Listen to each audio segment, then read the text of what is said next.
Hello दोस्तों, स्वागत है आप सबका एक बार फिर से चैनल में। इस वीडियो में हम घटना चक्र जो एक दृष्टि आती है वार्षिकी, तो उसका उसी सीरीज का ये अगला वीडियो होने वाला है जिसमें हम इकोनॉमिक्स को फॉलो करने वाले हैं। ठीक है, तो यहाँ पर चलिए हम स्टार्ट करते हैं। और यदि आप चैनल पर पहली बार आए हैं तो चैनल को सब्सक्राइब जरूर कर लीजिएगा ताकि आपको आगे ऐसी महत्वपूर्ण वीडियो भी मिलती रहे, क्योंकि अब आप लोगों को जानकारी हो ही गई होगी कि आपका पीसीएस प्रीलिम्स और आरओ आरओ की भी डेट्स यहाँ पर आयोग ने जारी कर दी है। ठीक है, देखिए राजकोषीय घटनाक्रम पहले हम देख लेते हैं। तो सुभद्रा योजना इंपॉर्टेंट, ये चीज आपको ध्यान देना है। एक सेकंड। सुभद्रा योजना ध्यान देना इंपॉर्टेंट है।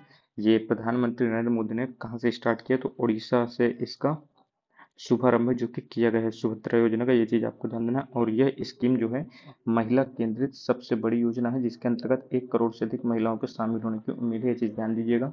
और इसमें 21 से 60 आयु की सभी पात्र लाभार्थियों को 5 वर्ष की अवधि में कितने रुपए मिलेंगे, तो 50,000 रुपए है जो कि मिलेंगे। ठीक है, 5 वर्षों तक, 2024-25 से लेकर 2028-29 तक की इसकी अवधि है, ये चीज भी आपको ध्यान देना है।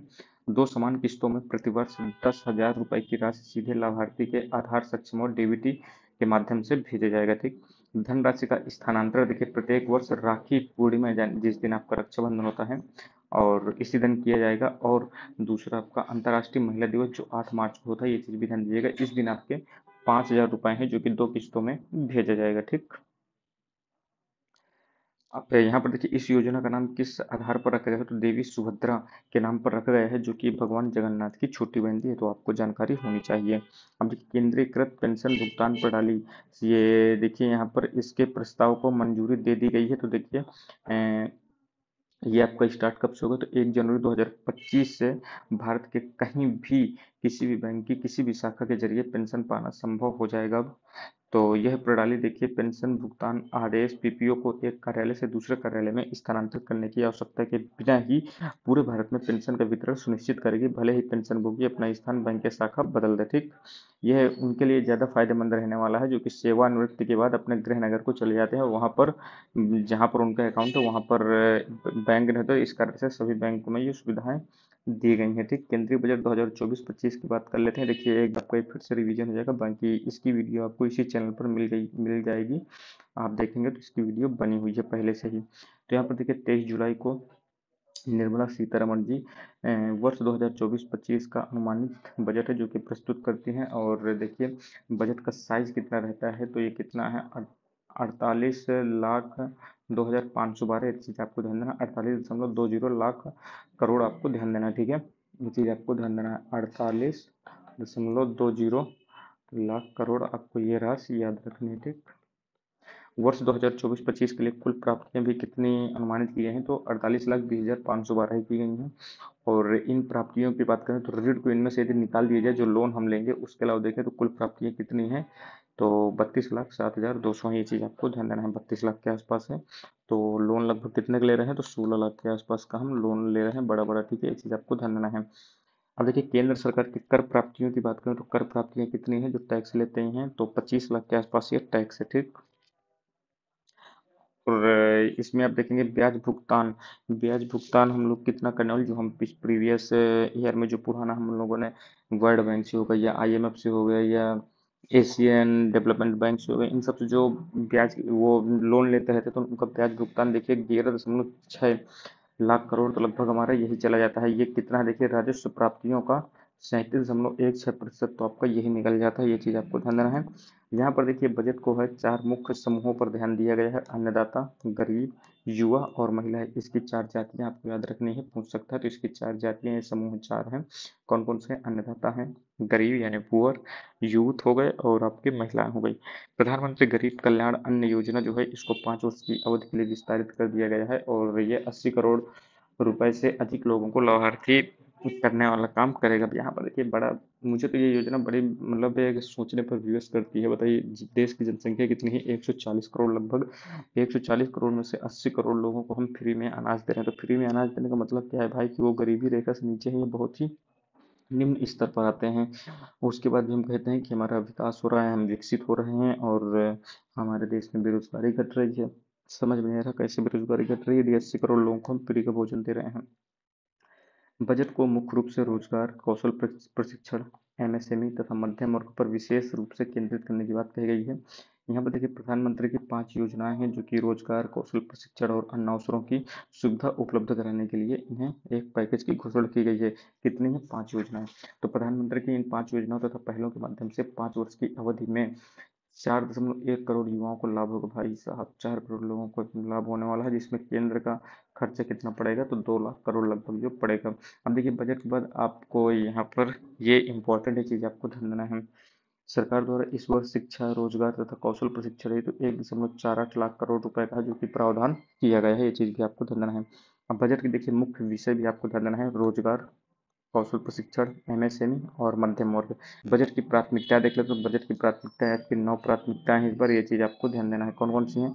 कृषि में उत्पादकता एवं अनुकूलनीयता, रोजगार और कौशल प्रशिक्षण, समावेशी मानव संसाधन विकास और सामाजिक न्याय, विनिर्माण तथा सेवाएं, शहरी विकास, ऊर्जा सुरक्षा, अवसंरचना, नवाचार, अनुसंधान तथा विकास और अगली पीढ़ी के सुधार। ये 9 आपको ध्यान है, 9 प्राथमिकताएं हैं। देखिए प्राथमिकताओं को बांटते हुए हम आपका पूरा बजट देख लेंगे। ठीक। अब देखिए पहला आपकी प्राथमिकता का है कृषि में उत्पादकता और अनुकूलनीयता। तो यहाँ पर देखिए 10,000 आवश्यकता आधारित जैव आदान संसाधन केंद्र, बायो इनपुट रिसोर्स सेंटर है जो कि स्थापित किए जाएंगे। ठीक है, 10,000, ये चीज आपको ध्यान देना है। और श्रिम्प ब्रूड स्टॉक जो होता है जिसे हम झींगा कहते हैं, झींगा के ब्रूड स्टॉक से हेतु न्यूक्लियस ब्रीडिंग केंद्रों का भी हम नेटवर्क स्थापित करेंगे। इसके लिए वित्तीय सहायता भी उपलब्ध कराई जाएगी। दूसरा देखिए क्या है, रोजगार और कौशल प्रशिक्षण की बात कर लेते हैं। तो रोजगार में देखिए एम्प्लॉयमेंट लिंक इंसेंटिव 3 योजनाएं हैं जो कि चलाई गई हैं। इसमें आप देखिए कौन कौन से। तो योजना का जो है इसमें पहली बार रोजगार प्राप्त करने वाले जो होंगे, यानी जो पहली बार नौकरी करने जाएंगे, तो यहाँ पर देखिए ईपीएफओ में पंजीकृत जो पहली बार रोजगार प्राप्त करने वाले कर्मचारी हैं इन्हें 1 माह के वेतन के प्रत्यक्ष लाभ होगा और 3 किस्तों में ये दिया जाएगा। और ये अधिकतम कितना होगा? तो 15,000 रुपये होगा। ये चीज आपको ध्यान देना है। इस योजना के अंतर्गत पात्रता सीमा 1 लाख करोड़ 1 लाख रुपए का मासिक वेतन है जो कि देना हो। योजना खा के अब आगे हम बात करते हैं तो विनिर्माण क्षेत्र में रोजगार सृजन की ये बात करता है। तो ये भी आपका पहली बार जिन्हें एम्प्लॉयमेंट मिलेगा उनसे संबंधित है।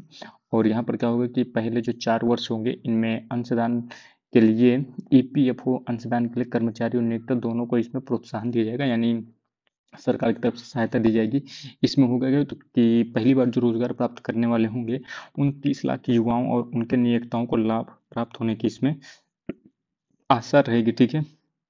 इसके बाद देखिए जो एम्प्लॉयर होते हैं, जो नियोक्ता यानी जो रोजगार देते हैं, उनको भी सहायता देने की बात कही गई। यहाँ पर कहा गया 1 लाख रुपए प्रतिमाह के वेतन के भीतर सभी अतिरिक्त रोजगारों की गणना की जाएगी। ठीक है, जो 1 लाख के अंदर होंगे। और इनमें क्या किया जाएगा, ईपीएफओ अंशदान हेतु उन्हें 2 वर्षों तक 3,000 रुपये प्रतिमाह की पूर्ति भी करेगी।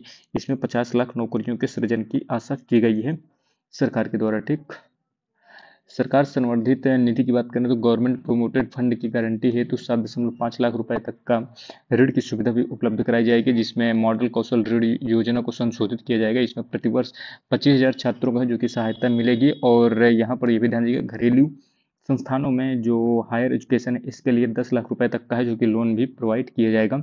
और प्रतिवर्ष 1 लाख विद्यार्थियों को प्रत्यक्ष रूप से ऋण जो है 3% वार्षिक ब्याज छूट हेतु ई वाउचर भी दिए जाएंगे, यानी 3% का ब्याज रहेगा जो कि काफी मिनिमम है। इसके बाद देखिए पीएम पैकेज चौथी योजना की बात करें, कौशल प्रशिक्षण कार्यक्रम। तो 5 वर्ष की अवधि में 20 लाख युवाओं को है जो कि कौशल प्रशिक्षण देने की बात कही गई है। इसमें 1,000 आईटीआई का उन्नयन भी किया जाएगा। ठीक है, आईटीआई कॉलेज जो है इनका भी ध्यान दिया जाएगा, इनका खोला जाएगा इनको। ठीक है, उन्नयन यानी उठाने की बात कही जाएगी, यहाँ सुविधाएं भी अच्छी करने की बात, इसका मतलब यही है अच्छे करने की बात कही जाएगी। अब देखिए पूर्वोदय की बात कर लेते हैं। तो पूर्वी क्षेत्रों के चहुमुखी विकास तथा पूर्वी क्षेत्र में जो आपके प्राकृतिक निधि संपन्न राज्य हैं इनमें पूर्वोदय योजना संबंधित। ठीक है, पूर्व के राज्य आपके कौन कौन से देखिए, बिहार हो गया, झारखंड हो गया, पश्चिम बंगाल, उड़ीसा और आंध्र प्रदेश, ये सब आपके पूर्व में, ना कि पूर्वोत्तर। ये चीज आपको ध्यान देना, पूर्वोत्तर राज्यों में आपके असम, मेघालय, त्रिपुरा ये सब चीजें आ जाती हैं। और पूर्व के राज्यों में बिहार, झारखंड, पश्चिम बंगाल, उड़ीसा और आंध्र आपके आते हैं। इसके लिए देखिए बिहार में, ये ध्यान दीजिएगा, बिहार में आपका 26,000 करोड़ की लागत से पटना, पूर्णिया, बक्सर, भागलपुर सहित अन्य सड़क संपर्क मार्गों का विकास इसमें किया जाएगा और 21,400 करोड़ रुपए की लागत से विद्युत परियोजनाओं का भी विकास किया जाएगा। इसको देखिए, ये ध्यान दीजिएगा, अमृतसर कोलकाता औद्योगिक कॉरिडोर पर जो आपका बिहार है, यहाँ पर एक औद्योगिक केंद्र का विकास भी किया जाएगा। ठीक, पीरपैंती में 2400 मेगावाट के नए विद्युत संयंत्र की भी स्थापना करने की बात कही गई है। विनिर्माण और सेवाओं की बात कर लेते हैं तो एमएसएमई को ऋण प्रदान करने की प्रारंभ की जाएगी। यह योजना संपार्श्विक अथवा तृतीय पक्ष की गारंटी के बिना, यानी कोलेट्रल या आपका थर्ड पार्टी जो गारंटी होती है उसके बिना भी आपको लोन दे दिया जाएगा एमएसएमई के क्षेत्र में। ठीक, अब आगे बात करें, देखिए यहाँ पर मुद्रा ऋण में ध्यान दीजिएगा, तरुण श्रेणी में ऋण सीमा को 10 लाख रुपए से बढ़ाकर 20 लाख रुपए तक का है जो कि कर दिया गया है। ये चीज आपको ध्यान देना मुद्रा योजना के तहत। ठीक है, इसके बाद आगे बात करें, 100 खाद्य गुणवत्ता तथा सुरक्षा परीक्षण प्रयोगशालाएं स्थापित की जाएंगी। ठीक है, इसको ट्रिपल पी मोड में ही आपके ई कॉमर्स निर्यात हब्स भी, यानी एक्सपोर्ट हब्स आप भी आपके स्थापित किए जाएंगे। इसको देखिए, संकट की अवधि में आपके एमएसएमई को ऋण सहायता दी जाएगी। ठीक है, राज्यों तथा निजी क्षेत्रों की साझेदारी से 100 शहरों में संपूर्ण अवसंरचना के निवेश हेतु प्लग एंड प्ले औद्योगिक पार्कों का भी विकास किया जाएगा। और राष्ट्रीय औद्योगिक कॉरिडोर विकास कार्यक्रम के तहत आपके 12 औद्योगिक पार्क है जो कि स्थापित किए जाएंगे। इसके बाद क्रिटिकल मिनरल मिशन की भी शुरुआत की जाएगी। ठीक है, ये आपके क्या है, तो महत्वपूर्ण खनिजों के घरेलू उत्पादन, उनके रिसाइकलिंग करिए और ओवरसीज जो अधिग्रहण होता है, यानी हम दूसरे देश में जो अधिग्रहण भी करते हैं, जैसे हम प्रयास में थे आपके अर्जेंटीना वगैरह में कि हमें वहाँ से जो मिनरल्स हैं, मिनरल्स पर जहाँ पर होते हैं उनको अधिग्रहण करने की शक्ति मिल जाए, तो उनको सब चीज़ें के लिए ही यहाँ पर क्रिटिकल मिनरल मिशन है जो कि लॉन्च किया जाएगा। इसको देखिए, इंटर्नशिप अवसर आपका ये इंपॉर्टेंट है, 5वीं योजना, 5 वर्ष की अवधि में 1 करोड़ युवाओं को शीर्ष 500 कंपनियों में इंटर्नशिप के अवसर उपलब्ध कराने की ये योजना है। और सीएसआर निधियों के माध्यम से प्रतिमाह 5,000 रुपये का भत्ता और 6,000 रुपये की एक कालिक सहायता है जो कि दी जाएगी। ठीक है, एक बार ही दिया जाएगा, तो ये चीज़ भी आपको ध्यान देना है। कंपनियों से प्रशिक्षण लागत और इंटर्नशिप लागत का 10% अपनी सीएसआर निधि से वहन करने की अपेक्षा की जाती है। इसका देखिए, 5वीं प्राथमिकता है आपके राज्यों के साथ मिलकर केंद्र सरकार द्वारा विकास केंद्रों के रूप में शहरों को विकसित करने की बात कही गई है। इसको देखिए, 6वां है आपका क्या, ऊर्जा सुरक्षा। तो यहाँ पर भारत क्या करेगा कि लघु रिएक्टरों की स्थापना करेगा। भारत लघु मॉड्यूलर रिएक्टर का अनुसंधान और विकास करेगा। ठीक, इसको देखिए, यहाँ पर ये ध्यान देना है, AUSC ताप विद्युत संयंत्र है जो कि, और NTPC और BHEL यानी भेल, इनका दोनों का ही एक संयुक्त उद्यम पूर्ण क्षमता वाला 800 मेगावाट का वाणिज्यिक संयंत्र स्थापित करने की बात कही गई। ये चीज आपको ध्यान देना, NTPC और भेल के मध्य। ठीक है, अवसंरचना की बात कर लेते हैं, इंफ्रास्ट्रक्चर की 7वीं प्राथमिकता है, तो इसके लिए ध्यान दीजिएगा, अगले 5 वर्षों में इंफ्रास्ट्रक्चर के लिए 11 लाख करोड़, ये देख सकते हैं, 11.11 लाख करोड़ रुपए का प्रावधान किया गया है जो कि GDP का 3.4% है। मोस्ट इंपॉर्टेंट ये चीज आपको ध्यान देना है।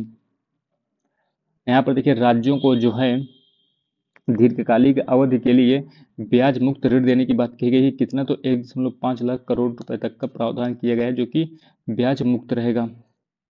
इसको देखिए, 25,000 ग्रामीण जो बसावटें हैं, जहाँ हैबिटेट है, इनको 12मासी सड़क उपलब्ध कराने के लिए प्रधानमंत्री ग्राम सड़क योजना का चरण 4था है जो कि स्टार्ट कर दिया गया है। काशी विश्वनाथ मंदिर कॉरिडोर के मॉडल पर विश्व पद मंदिर कॉरिडोर और आपका महाबोधि मंदिर कॉरिडोर का भी विकास किया जा रहा है इसी तर्ज पर। इसके बाद आपका आठवां क्या है, नवाचार अनुसंधान और विकास। तो ये मूलभूत अनुसंधान और प्रोटोटाइप विकास के लिए अनुसंधान राष्ट्रीय शोध निधि, जिसे हम अनुसंधान नेशनल रिसर्च फंड, शुरू किया गया है। ये चीज आपको ध्यान देना है। और 1 लाख करोड़ रुपए के वित्त पोषण पूल के साथ वाणिज्यिक स्तर पर निजी क्षेत्र प्रेरित अनुसंधान और नव प्रवर्तन को बढ़ावा देने की भी व्यवस्था की गई है। ये चीज भी आपको ध्यान देना है। अंतरिक्ष अर्थव्यवस्था में ध्यान दीजिएगा, अगले 10 वर्षों में अंतरिक्ष अर्थव्यवस्था को 5 गुना बढ़ाने के हेतु 1,000 करोड़ रुपए का ही वेंचर कैपिटल फंड भी यहाँ पर बनाया गया है। तो ध्यान दीजिएगा, इसरो और उसके कार्यक्रम के लिए कितना बजट रखा गया है, तो 1000 करोड़ मात्र रखा गया, जो कि बहुत ही कम है अगर देखा जाए। इसके बाद देखिए अगली पीढ़ी के सुधार में ग्रामीण और शहरी भूमि संबंधी कार्य में बात करें तो देखिए जो आपको unique land parcel identification number है, जिसे हम भू आधार भी कहते हैं, तो ये चीज़ आपको ध्यान देना है, लैंड की पहचान के लिए है। शहरी क्षेत्रों में जीआईएस मैपिंग के साथ भू अभिलेखों का डिजिटलीकरण किया जाएगा। वर्तमान जो आपकी स्वामित्व योजना चल रही है, इसके अनुसार मानचित्र उप प्रभाग का सर्वेक्षण किया जाएगा, भू रजिस्ट्री की स्थापना की जाएगी, कृषक रजिस्ट्री को इससे जोड़ा जाएगा। ठीक, अब देखिए करों का सरलीकरण है जो कि किया गया है, तो यहाँ पर इसे आप छोड़ सकते हैं, इतना कुछ जरूरी नहीं है। इसके बाद इसे भी आप छोड़ सकते हैं। अब देखिए सीमा शुल्क में परिवर्तन किया गया है। जो आपकी किफ़ायती दवाइयाँ हैं, जैसे कैंसर की दवाई हो गई, तो इनमें सीमा शुल्क में पूर्णतः छूट दे दी गई है। मोबाइल उद्योग में देखिए यहाँ पर कस्टम ड्यूटी घटाकर कितनी कर दी गई है, 15% है जो कि कर दी गई है। मोबाइल फ़ोन, मोबाइल पीसीबी है, चार्जर वगैरह हो गए। और घरेलू मूल्य संवर्धन जैसे आपके सोना और चांदी पर सीमा शुल्क घटा दिया गया है, कितना कर दिया गया, 6%, प्लेटिनम पर 6.4% कर दिया गया है। ठीक है, इसके बाद प्रत्यक्ष कर की बात करें तो इसे भी आपको छोड़ देना है। यहाँ पर आपको ध्यान देना ये जो कैपिटल गेन टैक्स होता है, इसमें इसको तर्क संगत बनाने के लिए, तो देखिए जो शॉर्ट टर्म गेन आप प्राप्त करेंगे, शॉर्ट टर्म गेन टैक्स, तो यहाँ पर जो भी आप लाभ प्राप्त करेंगे 20% है जो कि आपको टैक्स लगेगा। मान लीजिए आपने 1 लाख रुपए कमाया, तो भाई साहब तुरंत आप 20,000 निकाल के गवर्नमेंट को दे दीजिए शॉर्ट टर्म गेन टैक्स में। यही यदि आप दीर्घ अवधि के लिए यानी ज़्यादा समय के लिए रखते हैं और उससे जो आपको फायदा होता है, तो लॉन्ग टर्म गेन टैक्स कितना रहेगा, तो ये आपको 12.5% है जो कि रहेगा। ये चीज़ आपको ध्यान देना है। और इसकी सीमा बढ़ा दी गई है, पहले वर्तमान में सीमा कितनी कर दी गई, 1.25 लाख रुपए प्रति वर्ष से यदि अधिक यदि आप कमा रहे हैं तो आपको टैक्स देना पड़ेगा। यदि आप इससे कम कमा रहे हैं तो आपको टैक्स नहीं देना पड़ेगा। ये चीज़ आपको ध्यान देना है। यहाँ पर देखिए निवेशकों के लिए सभी वर्गों के लिए जो एंजल टैक्स था उसको समाप्त कर दिया गया है। ये चीज़ आपको ध्यान देना है। एंजल टैक्स वही है जैसे आपकी जितनी भी ये कंपनियां देखते हैं आप, जो स्टार्टअप वगैरह होती हैं, तो इनमें जो फंडिंग दिया जाता है, जो पहली बार फंडिंग देता है इन कंपनियों को, तो ये एंजल टैक्स है जो कि कहलाता है, यानी उन पर एंजल इन्वेस्टर उन्हें कहा जाता है। और एंजल इन्वेस्टर पर जो टैक्स लगता है उसे एंजल टैक्स है जो कि कहा जाता है। घरेलू क्रूज चलाने के लिए अधिक सरल कर व्यवस्था बनाई गई है। और यहाँ पर देखिए विदेशी कंपनियों पर कॉरपोरेट जो टैक्स है इसकी दर 40% से घटाकर कितनी कर दी गई है, तो 35% है जो कि कर दी गई है। ये चीज़ भी आपको ध्यान देना है। ठीक, अब देखिए योजनाएं मोस्ट इंपॉर्टेंट है, इनमें कितना क्या आवंटन हो ये चीज आपको ध्यान देना है। मनरेगा में ध्यान दीजिएगा 2024-25 में कितना है, तो 86,000 करोड़ है जो कि यहाँ पर बजट जो कि रखा गया है। इसको देखिए अनुसंधान और विकास परियोजनाओं में 1200 करोड़, नाभिकीय ऊर्जा परियोजनाओं में 2228 यानी 2228। इसको देखिए सेमीकंडक्टर के विकास और डिस्प्ले विनिर्माण में 6,903 करोड़। सौर ऊर्जा ग्रिड के लिए तो यहाँ पर 10,000 करोड़ रखा गया है। एलपीजी सिलेंडर के लिए जो आपका डायरेक्ट बेनिफिट ट्रांसफर किया जाता है इसके लिए कितना रखा गया, तो 1500 करोड़। ठीक है, इसको देखिए आईडीए स्कीम के अधीन जो क्रेडिट लाइन है ये 3849 करोड़ है जो कि रखा गया है। अब देखिए वित्त मंत्री की हम उपलब्धि देख लेते हैं, तो केंद्रीय वित्त और कॉरपोरेट कार्य मंत्री जो आपकी निर्मला सीतारमण है, इन्होंने जो वर्ष 2024 का बजट प्रस्तुत किया है, तो यह जो है इनके द्वारा लगातार 7वां बजट है जो कि पेश किया गया है, जिसमें 6 पूर्व बजट और एक आपका वर्तमान का अंतरिम बजट था। ठीक है, जो फरवरी मार्च में दिया गया था। इससे पूर्व सीडी देशमुख ही हैं एकमात्र ऐसे वित्त मंत्री रहे जिन्होंने लगातार 7 बजट हैं जो कि प्रस्तुत किए गए थे। ये चीज आपको ध्यान देना है। सीडी देशमुख द्वारा लगातार 7 बजट में से प्रारंभ के 2 बजट पहली लोकसभा के गठन के पूर्व है जो कि प्रस्तुत किए गए थे, जबकि शेष 5 बजट जो थे ये पहली लोकसभा के गठन के बाद है जो कि आपके प्रस्तुत किए गए थे। ठीक, इसका देखिए केंद्रीय बजट के और प्रमुख तथ्य हम यदि हम बात करें यहाँ पर तो देख लेते हैं, एक सेकंड। हाँ, राजकोषीय घाटा की बात करें तो राजकोषीय घाटा देखिए इसी वर्ष की अनुमानित जीडीपी का कितना रहने वाला है, 4.9% है जो कि रहने वाला है राजकोषीय घाटा। ये चीज आपको ध्यान देना है। इसको देखिए राजस्व घाटा की बात करें तो ये जीडीपी का कितना रहने वाला है, 1.8% है जो कि रहने वाला है। ये चीज भी आपको ध्यान देना है।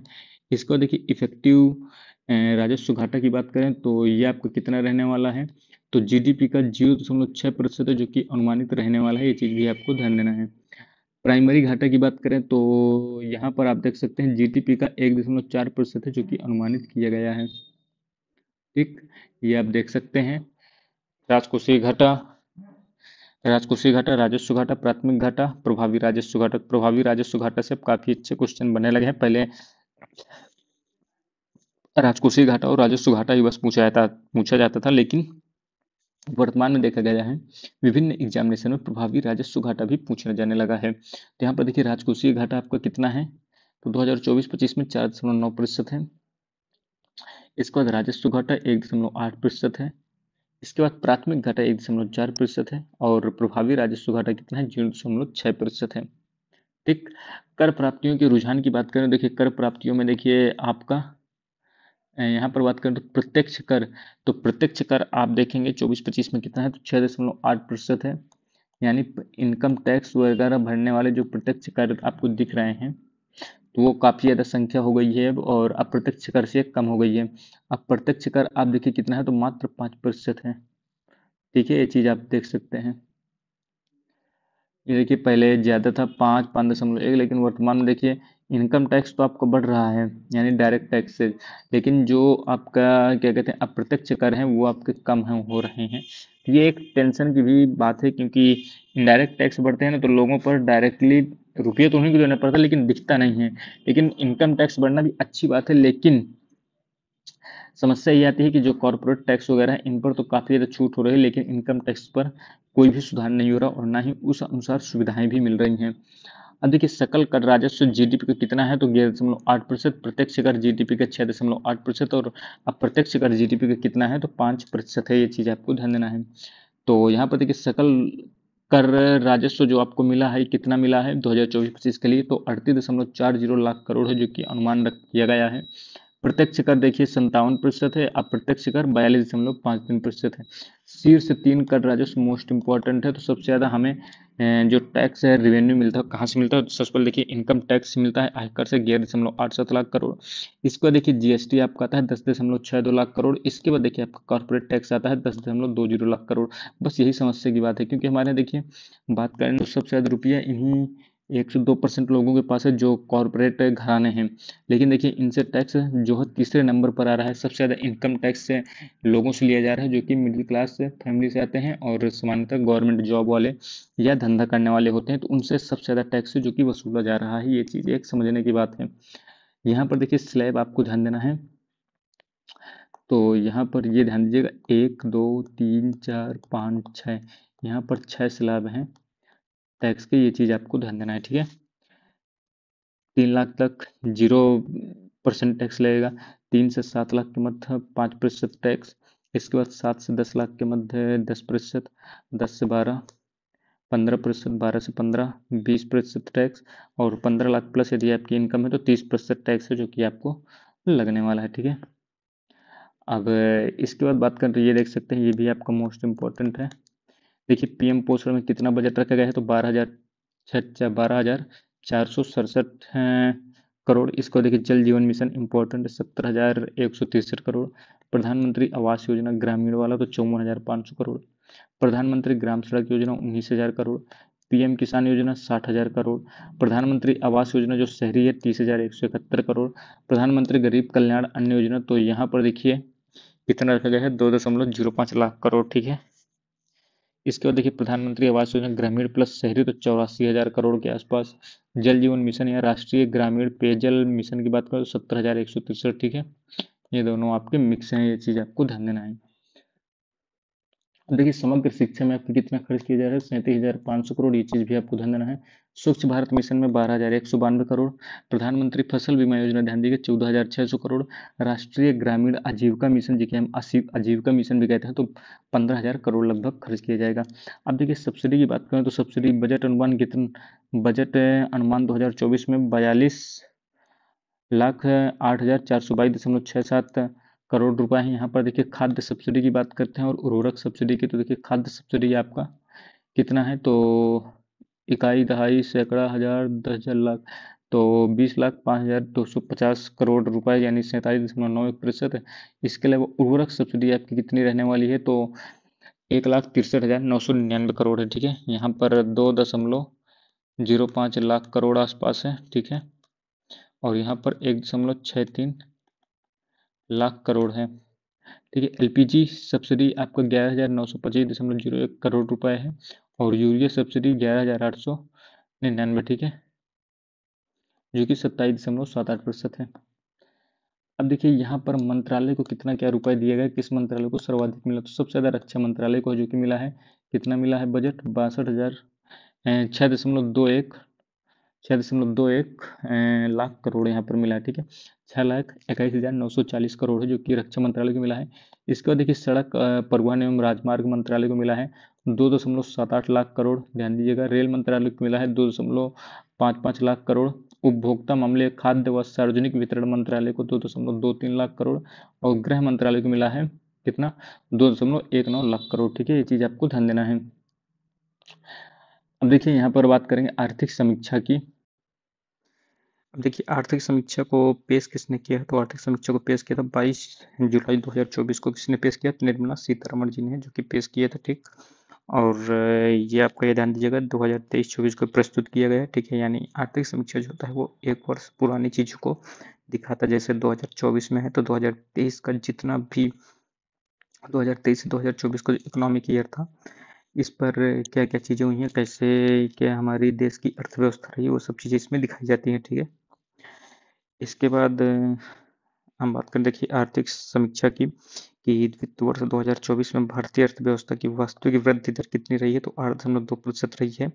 और 2024-25 के लिए कितनी अनुमानित की गई है, तो 6.5 से 7% के मध्य की बात की गई है। ठीक है, यानी 2023-24 में कितनी रही है, तो 8.2%।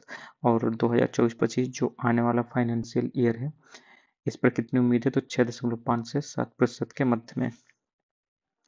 2023 में विदेश से 120 बिलियन अमेरिकी डॉलर का प्रेषण है जो कि प्राप्त हुआ है। तो इस आधार पर टॉप रेमिटेंस जो हमें रेमिटेंस मिलता है, प्रेषण मिलता है, तो सबसे ज़्यादा कौन प्राप्त करता है, तो भारत जो कि प्राप्त करता है। ये चीज़ भी आपको ध्यान देना है। इस पर लगभग कितना प्राप्त किया है, तो 120 बिलियन डॉलर। आगे बात करें, यहाँ पर देखिए व्यय यानी जो एक्सपेंडिचर है और प्राप्ति जो आपके रिसिप्ट्स हैं, तो इनके बारे हम पता करेंगे कि कितना क्या मिला है, किस क्षेत्र से कितना मिला है। ठीक है, तो यहाँ पर देखिए एक सेकंड, यहाँ पर देखिए व्यय के संघटक में आपके सबसे बड़ा हिस्सा किसका है, तो व्यय यानी जो हम एक्सपेंडिचर करने वाले हैं, तो इस पर देखिए सबसे बड़ा हिस्सा किस चीज़ का है, तो यहाँ पर आप लोग देखेंगे किसका है, तो कर एवं शुल्कों में राज्यों का जो हिस्सा होता है, ये आप देख सकते हैं कितना है, तो 21% है सबसे ज़्यादा, इसी का ये चीज़ ध्यान दीजिएगा। इसके बाद आपको किसका है, तो 19% है। ये किसका है, तो ब्याज जो हम अदायगी करते हैं, जो हमने लोन लिया है दुनिया से, तो उसका जो इंटरेस्ट पेमेंट होता है 19% यहीं से चला जाता है। इसको देखिए 16% कहीं में जाता है, तो ये केंद्रीय क्षेत्र की योजनाएं जो है इसमें आ जाता है। ठीक है, तो यहाँ पर देखिए टॉप 3 में आपको ध्यान देना है। पहला आपका क्या है, राज्यों का हिस्सा व्यय में, दूसरा ब्याज अदायगी में है, और तीसरा आपका क्या में है, तो केंद्रीय क्षेत्र की जो योजनाएं हैं। इसको देखिए प्राप्ति के स्रोत की बात कर लेते हैं 2024 बजट में, यानी कहाँ से क्या रुपया आ रहा है, तो देखिए सबसे बड़ा हिस्सा किसका है, 19% किसका है, आयकर का है। 18% किसका है, तो वस्तु एवं सेवा कर का है। इसके बाद देखिए तीसरे स्थान पर आपका निगम कर आता है 17% कॉर्पोरेट टैक्स, ये आपका हो गया। ठीक, अब देख लीजिए जो करंट अकाउंट डिफिसिट है 2024 के दौरान जीडीपी का 0.7% रहा, ये चीज आपको ध्यान देना है। अब देखिए 2023 में बात करें 3.6 ट्रिलियन यूएस डॉलर क्या हो गई है, तो ये भारत की अर्थव्यवस्था की ये साइज हो गया है। जीडीपी हमारी कितनी हो गई है, 3.6 ट्रिलियन डॉलर की हो गई है, ये चीज आपको ध्यान देना है। अब देखिए टर्म्ड आउट ये क्या है, तो यह एक वित्तीय धारणा है जिसका उपयोग अल्पकालिक ऋण को दीर्घकालिक ऋण में स्थानांतरित करने हेतु किया जाता है। ये चीज आपको ध्यान देना है। टर्म्ड आउट का मतलब क्या है, यदि किसी ने अल्पकालिक समय के लिए ऋण लिया है तो उसको दीर्घकालिक ऋण के रूप में स्थानांतरित करने के लिए ये किया गया है। ये चीज आपको ध्यान देना है। अब देखिए वर्तमान मूल्यों पर, यानी मैं जो वर्तमान में प्रेजेंट अगर मूल्यों को देखा जाए 2024 में जो जीवीए ग्रॉस वैल्यू एडेड जो है, इसमें कृषि उद्योग और सेवा क्षेत्र की हिस्सेदारी कितनी रही है, तो देखिए कृषि 70.7%, उद्योग का हिस्सा कितना है 27.7%, और जो सेवा क्षेत्र है तो ये 54.7% है जो कि रहा है। तो पहले नंबर पर, पहले स्थान पर सेवा क्षेत्र, दूसरे में आपका उद्योग आता है, तीसरे में आपका कृषि आता है। कृषि अब 70.7% रह गई है, ठीक है, ये चीज आपको ध्यान देना है। देखिए यहाँ पर यदि हम आगे बात करें तो मौद्रिक प्रबंधन एवं वित्तीय मध्यस्थ स्थिरता ही मूल मंत्र, इसकी बात करें तो यहाँ पर क्या महत्वपूर्ण है आपके लिए। तो देखिए आरबीआई द्वारा 2025 और 26 में महंगाई दर जो है इसके कम होकर कितना 4.5% और 4.1% तक होने की उम्मीद दिखाई गई है।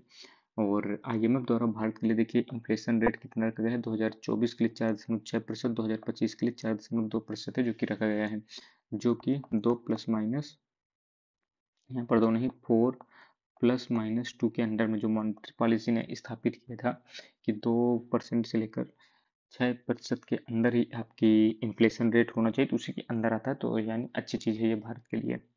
ठीक, इसको देखिए विश्व बैंक का जो लॉजिस्टिक परफॉर्मेंस इंडेक्स जो निकलता है, ये चीज़ ध्यान दीजिएगा, कौन निकलता है तो विश्व बैंक निकलता है।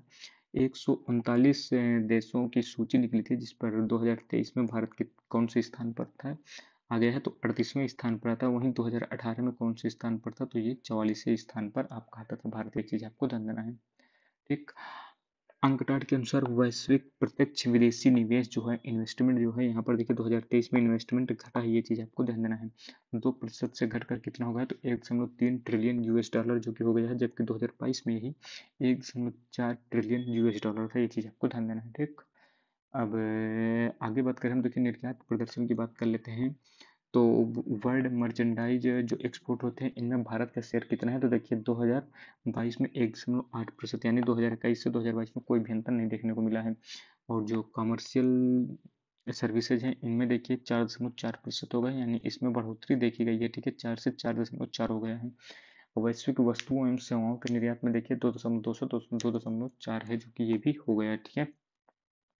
देखिए आयात की बात करते हैं, तो आयात देखिए हमारे घटने चाहिए तभी हमारे देश के लिए अच्छा है, लेकिन आप देखेंगे वैश्विक वस्तुओं की आयात में हिस्सेदारी कितनी है, 2.8%, ये भी बढ़ी है।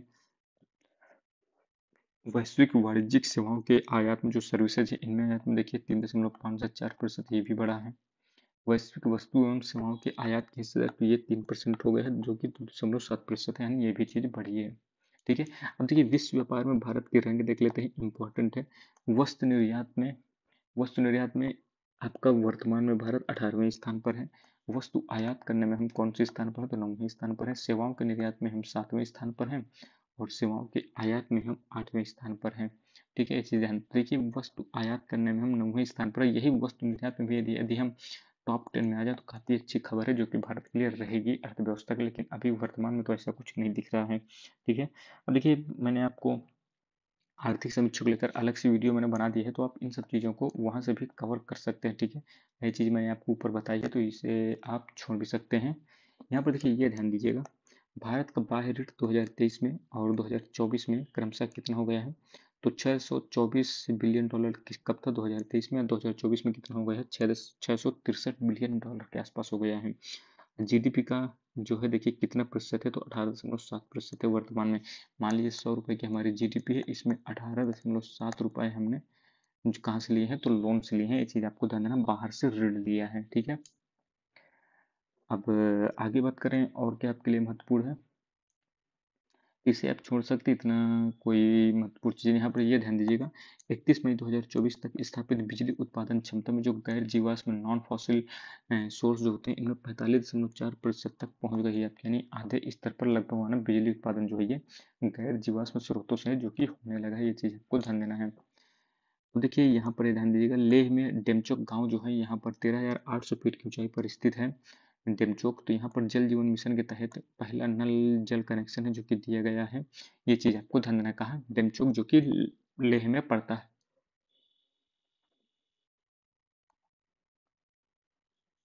भारत की औसत आयु कितनी है तो 28.2% है, और 18% आबादी 15 से 24 वर्ष की आयु के वर्ग है, ये चीज भी आपको ध्यान देना है। औसत आयु 28.2% है, जो कि काफी अच्छी है, लेकिन आने वाले समय में भारत देश भी, जैसे जापान हो गया, इटली हो गया, ये लगातार बूढ़े होते जा रहे हैं, तो भारत देश भी ऐसे ही बूढ़ा होता चला जाएगा। यहाँ पर देखिए उत्तर प्रदेश में गरीब लोगों की संख्या में सर्वाधिक गिरावट है जो कि दर्ज की गई है। कितनी? 3.43 करोड़ लोग हैं जो कि मल्टी डायमेंशनल पॉवर्टी से बाहर निकले हैं। और वहीं 2015-16 से 2019-21 के मध्य में कितने लोग हैं जो कि गरीबी से बाहर निकले हैं? 13.5 करोड़ लोग हैं। और ये यूपी से तो 3.43। ये चीज़ आपको ध्यान देना है। एक आगे बात करें और क्या आपके लिए महत्वपूर्ण है, तो यहाँ पर हम ये सब चीज़ें छोड़ सकते हैं क्योंकि उतनी महत्वपूर्ण नहीं, ये सब चीज़ें मैंने आपको कराई हुई हैं। अब इसमें आपको आगे ये ध्यान देना, देखिए मौजूदा कीमतों पर जीडीपी की हिस्सेदारी। तो देखिए जीडीपी की हिस्सेदारी में निर्यात 21.9% है, निजी उपयोग जो है 4.3 और निवेश 3.8। तो यानी वन, निजी उपभोग पहले नंबर पर, निवेश दूसरे नंबर पर और निर्यात हमारा तीसरे नंबर पर है जो कि आता है। ठीक। अब देखिए निवल राष्ट्रीय आय। ठीक है, यहाँ पर देखिए सकल राष्ट्रीय आय की बात करें तो वर्तमान कीमतों पर कितना है, तो दो 2,91,000। यहाँ पर देखिए आपको धन इकाई, दहाई, सैकड़ा, हजार, 10,000, लाख, 10 लाख, करोड़, 2 करोड़, 2,91,00,000, 4,354 है। ये वृद्धि कितनी देखी गई है, तो 9.5% की देखी गई है। और स्थिर कीमतों पर ही देखा जाए तो कितनी वृद्धि दर देखी जा रही है, तो 8.2% की जा रही है। अब देखिए प्रति व्यक्ति जो आपकी आय बन रही प्रति व्यक्ति निवल राष्ट्रीय आय, तो देखिए वर्तमान कीमतों पर कितनी बन रही है, तो 1,84,205 रुपये बन रही है। यानी हमारे देश में एक व्यक्ति की आय कितनी बन रही है, 1.84 लाख। और वहीं स्थिर कीमतों पर बात करें तो कितनी बन रही है, तो 1,06,000 के आसपास है जो कि बन रही है। ठीक। अब आगे बात करें और क्या आपके लिए महत्वपूर्ण है, यहाँ से आपके लिए मोस्ट इम्पोर्टेंट ये चीज़ आपको ध्यान देना है। ये एग्रीकल्चर का डाटा है जो कि आपके लिए बहुत ही ज़्यादा ध्यान देने की जरूरत है। ठीक है, प्रमुख फसलों के शीर्ष 3 उत्पादन राज्य। तो देखिए चावल में कौन है, तो चावल में तेलंगाना टॉप पर। ये चीज़ ध्यान दीजिएगा, जिनमें टिकलन है उन्हें जरूर याद रखिएगा आप। चावल में टॉप पर है तेलंगाना, दूसरे नंबर पर यूपी है आपका, फिर आपका पश्चिम बंगाल, यानी पश्चिम बंगाल तीसरे नंबर पर पहुंच गया है। गेहूं में देखिए उत्तर प्रदेश टॉप पर है, फिर मध्य प्रदेश है, फिर आपका पंजाब। मक्का में आपका कर्नाटक आता है पहले नंबर पर, फिर बिहार, फिर मध्य प्रदेश। ठीक। मोटे अनाज में देखिए यदि सभी मोटे अनाज को जोड़ लिया जाए तो इस पे टॉप में कौन है, तो राजस्थान है। दूसरे नंबर पर आपका कर्नाटक है, तीसरे नंबर पर एमपी है। अरहर में आपका कर्नाटक पहले नंबर पर है। कुल दालों में सभी दालों को मिला लिया जाए तो मध्य प्रदेश टॉप पर है, महाराष्ट्र सेकंड स्थान पर है और राजस्थान आपका थर्ड स्थान पर है। इसके बाद देखिए बात करें मूंगफली में, तो मूंगफली में आपको गुजरात पहले नंबर पर है, राजस्थान आपका दूसरे नंबर पर है और मध्य प्रदेश तीसरे नंबर पर है। रेपसीड और सरसों की बात करें तो राजस्थान इसमें भी पहले नंबर पर है, देखिए फिर उत्तर प्रदेश, फिर आपका मध्य प्रदेश आता है। सोयाबीन में देखिए मध्य प्रदेश से पहले नंबर पर आता है, फिर आपका महाराष्ट्र आता है, फिर राजस्थान आता है। इसको देखिए गन्ना की ध्यान दीजिएगा, उत्तर प्रदेश पहले नंबर पर आएगा, फिर महाराष्ट्र आएगा, फिर आपका कर्नाटक आएगा। ठीक। इसको देखिए कपास की बात करें तो कपास में आपको गुजरात पहले नंबर पर, फिर महाराष्ट्र आएगा, फिर आपका तेलंगाना आएगा। तो ये चीज़ आपको ध्यान देना है। ये आंकड़े देखिए आपके इकोनॉमिक सर्वे से जो कि लिए गए हैं, बहुत ही इंपॉर्टेंट है। अब आगे यहाँ पर देखिए, यहाँ पर क्या है, देखिए ये चीज़ छोड़ सकते हैं, कोई महत्वपूर्ण नहीं है। देखिए आयात की दृष्टि से, यानी भारत जहाँ जहाँ से आयात करता है, यानी भारत विदेशों से जो सामान मंगाता है, इस पे देखिए चीन की हिस्सेदारी कितनी है, तो 15.1% है। रूस की हिस्सेदारी 9.1%, संयुक्त अरब अमीरात की हिस्सेदारी 7.1% और संयुक्त राज्य अमेरिका 6%, और सऊदी अरब 4.7%।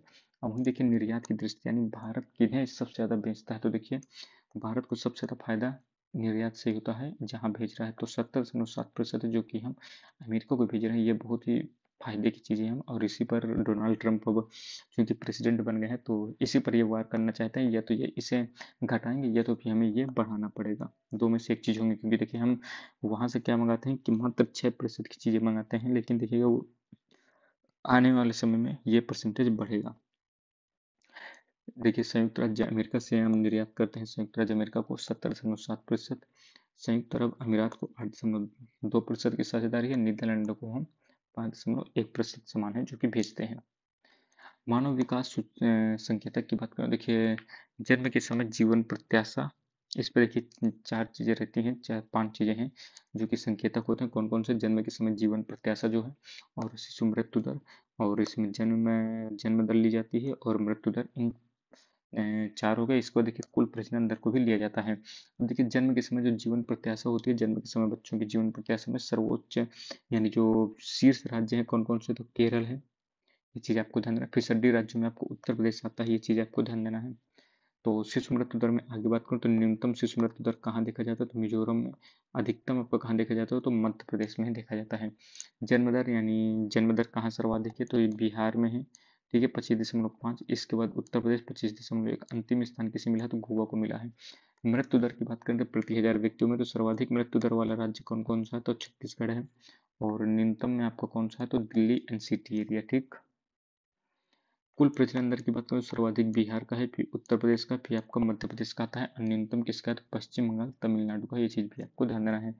पीएम स्वनिधि योजना की बात कर लेते हैं, और आगे यहाँ पर क्या बात करेंगे हम, तो ये राष्ट्रीय शहरी आजीविका मिशन जिसे हम NULM कहते हैं, या तो इसे दीनदयाल अंत्योदय योजना राष्ट्रीय शहरी आजीविका मिशन पूरा नाम भी कहते हैं। तो इस पर देखिए पीएम स्वनिधि योजना की बात कर लेते हैं, 1 जून 2020 को जो कि प्रारंभ की गई थी, ये चीज़ ध्यान दीजिएगा। इसका प्रूफ हम जरूर याद रखिएगा, तो PM street vendors Atmanirbhar Nidhi इसका फुल फॉर्म है, ये चीज़ आपको जरूर ध्यान देना है, ठीक है। इसका उद्देश्य क्या है, तो शहरी स्ट्रीट वेंडर्स को बिना किसी जमानत के 80,000 रुपए तक की कार्यशील पूंजी है जो कि प्रदान की जाएगी ऋण के माध्यम से, ये चीज़ आपको ध्यान देना है। देखिए पुरस्कार श्रेणी की बात कर लेते हैं, तो ऋण प्रदर्शन में बड़े राज्यों में टॉप MP है, दूसरे नंबर पर आंध्रा है, ये चीज़ आपको ध्यान देना है। और उत्कृष्ट प्रदर्शन हेतु विशेष पुरस्कार में टॉप महाराष्ट्र की है, दूसरे नंबर पर उत्तर प्रदेश है। अब देखिए ऋण प्रदर्शन में सर्वोत्तम प्रदर्शन करने वाले ऋणदाता संस्थान जिन्होंने जो है ऋण सर्वाधिक दिया है, तो सार्वजनिक एवं निजी क्षेत्र के बैंकों की बात करें तो सबसे ज्यादा ऋण किसने दिया है, तो कैनरा बैंक ने। दूसरे नंबर पर SBI आता है, तीसरे नंबर पर आपका बैंक ऑफ इंडिया आता है। ऋण देने वाली अन्य संस्थाओं की बात कर लेते हैं, तो आर्यवर्त बैंक है जो कि ग्रामीण बैंक है, तो इसने सर्वाधिक दिया है। और दूसरे नंबर पर केरला ग्रामीण बैंक है जो कि आता है, ठीक है। सर्वोत्तम प्रदर्शन करने वाले राज्य नवाचार एवं सर्वोत्तर प्रथाओं को ध्यान दें, तो बड़े राज्यों में मध्य प्रदेश, अन्य राज्यों में असम है जो कि आता है टॉप में।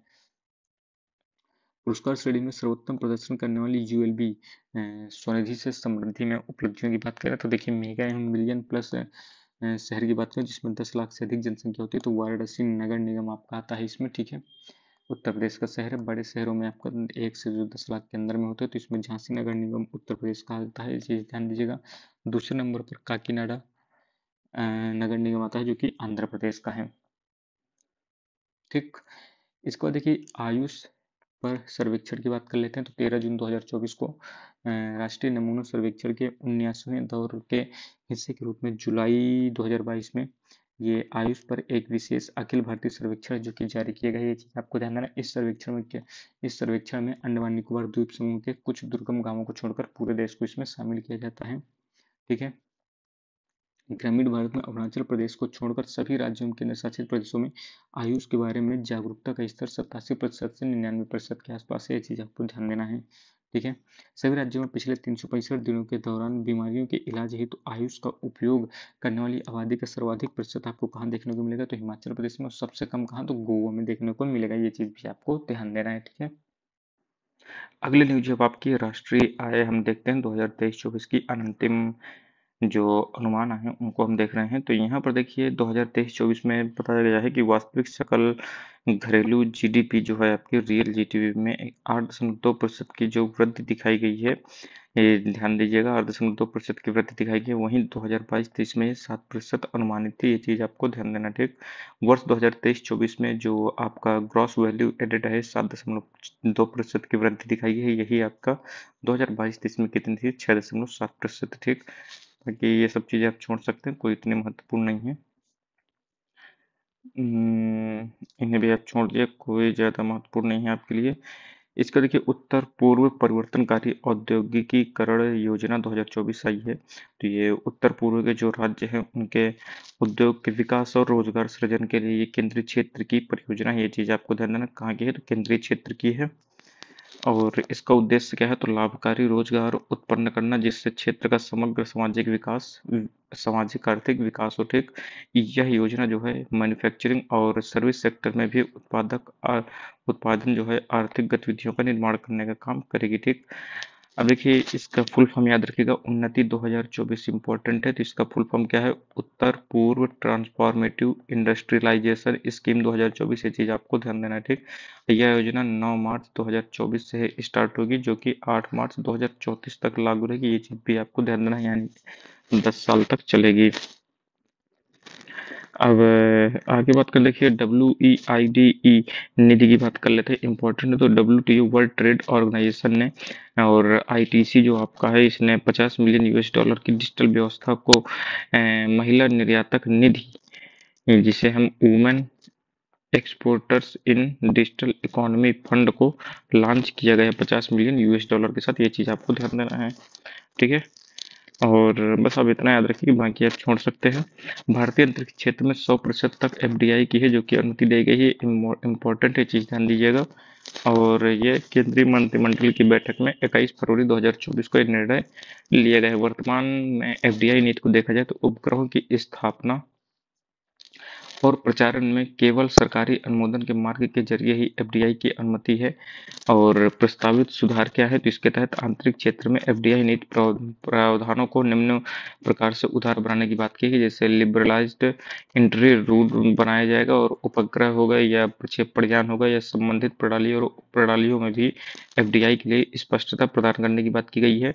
अंतरिक्ष यान के प्रक्षेपण आदि के लिए स्पेस पोर्ट के निर्माण, अंतरिक्ष संबंधी उपकरण प्रणालियों के विनिर्माण के माध्यम से करने की बात इसमें की गई, ठीक है। संशोधित नीति के अंतर्गत विभिन्न गतिविधियों के लिए प्रवेश मार्ग है कि इस प्रकार है, जैसे सुचलित मार्ग के अंतर्गत 74% तक है, जो कि आपको 74% तक FDI अलाउ है। उसके बाद आपको सरकारी मार्ग से गुजरना पड़ेगा, नहीं सरकार की अनुमति कुल मिला के लेनी पड़ेगी।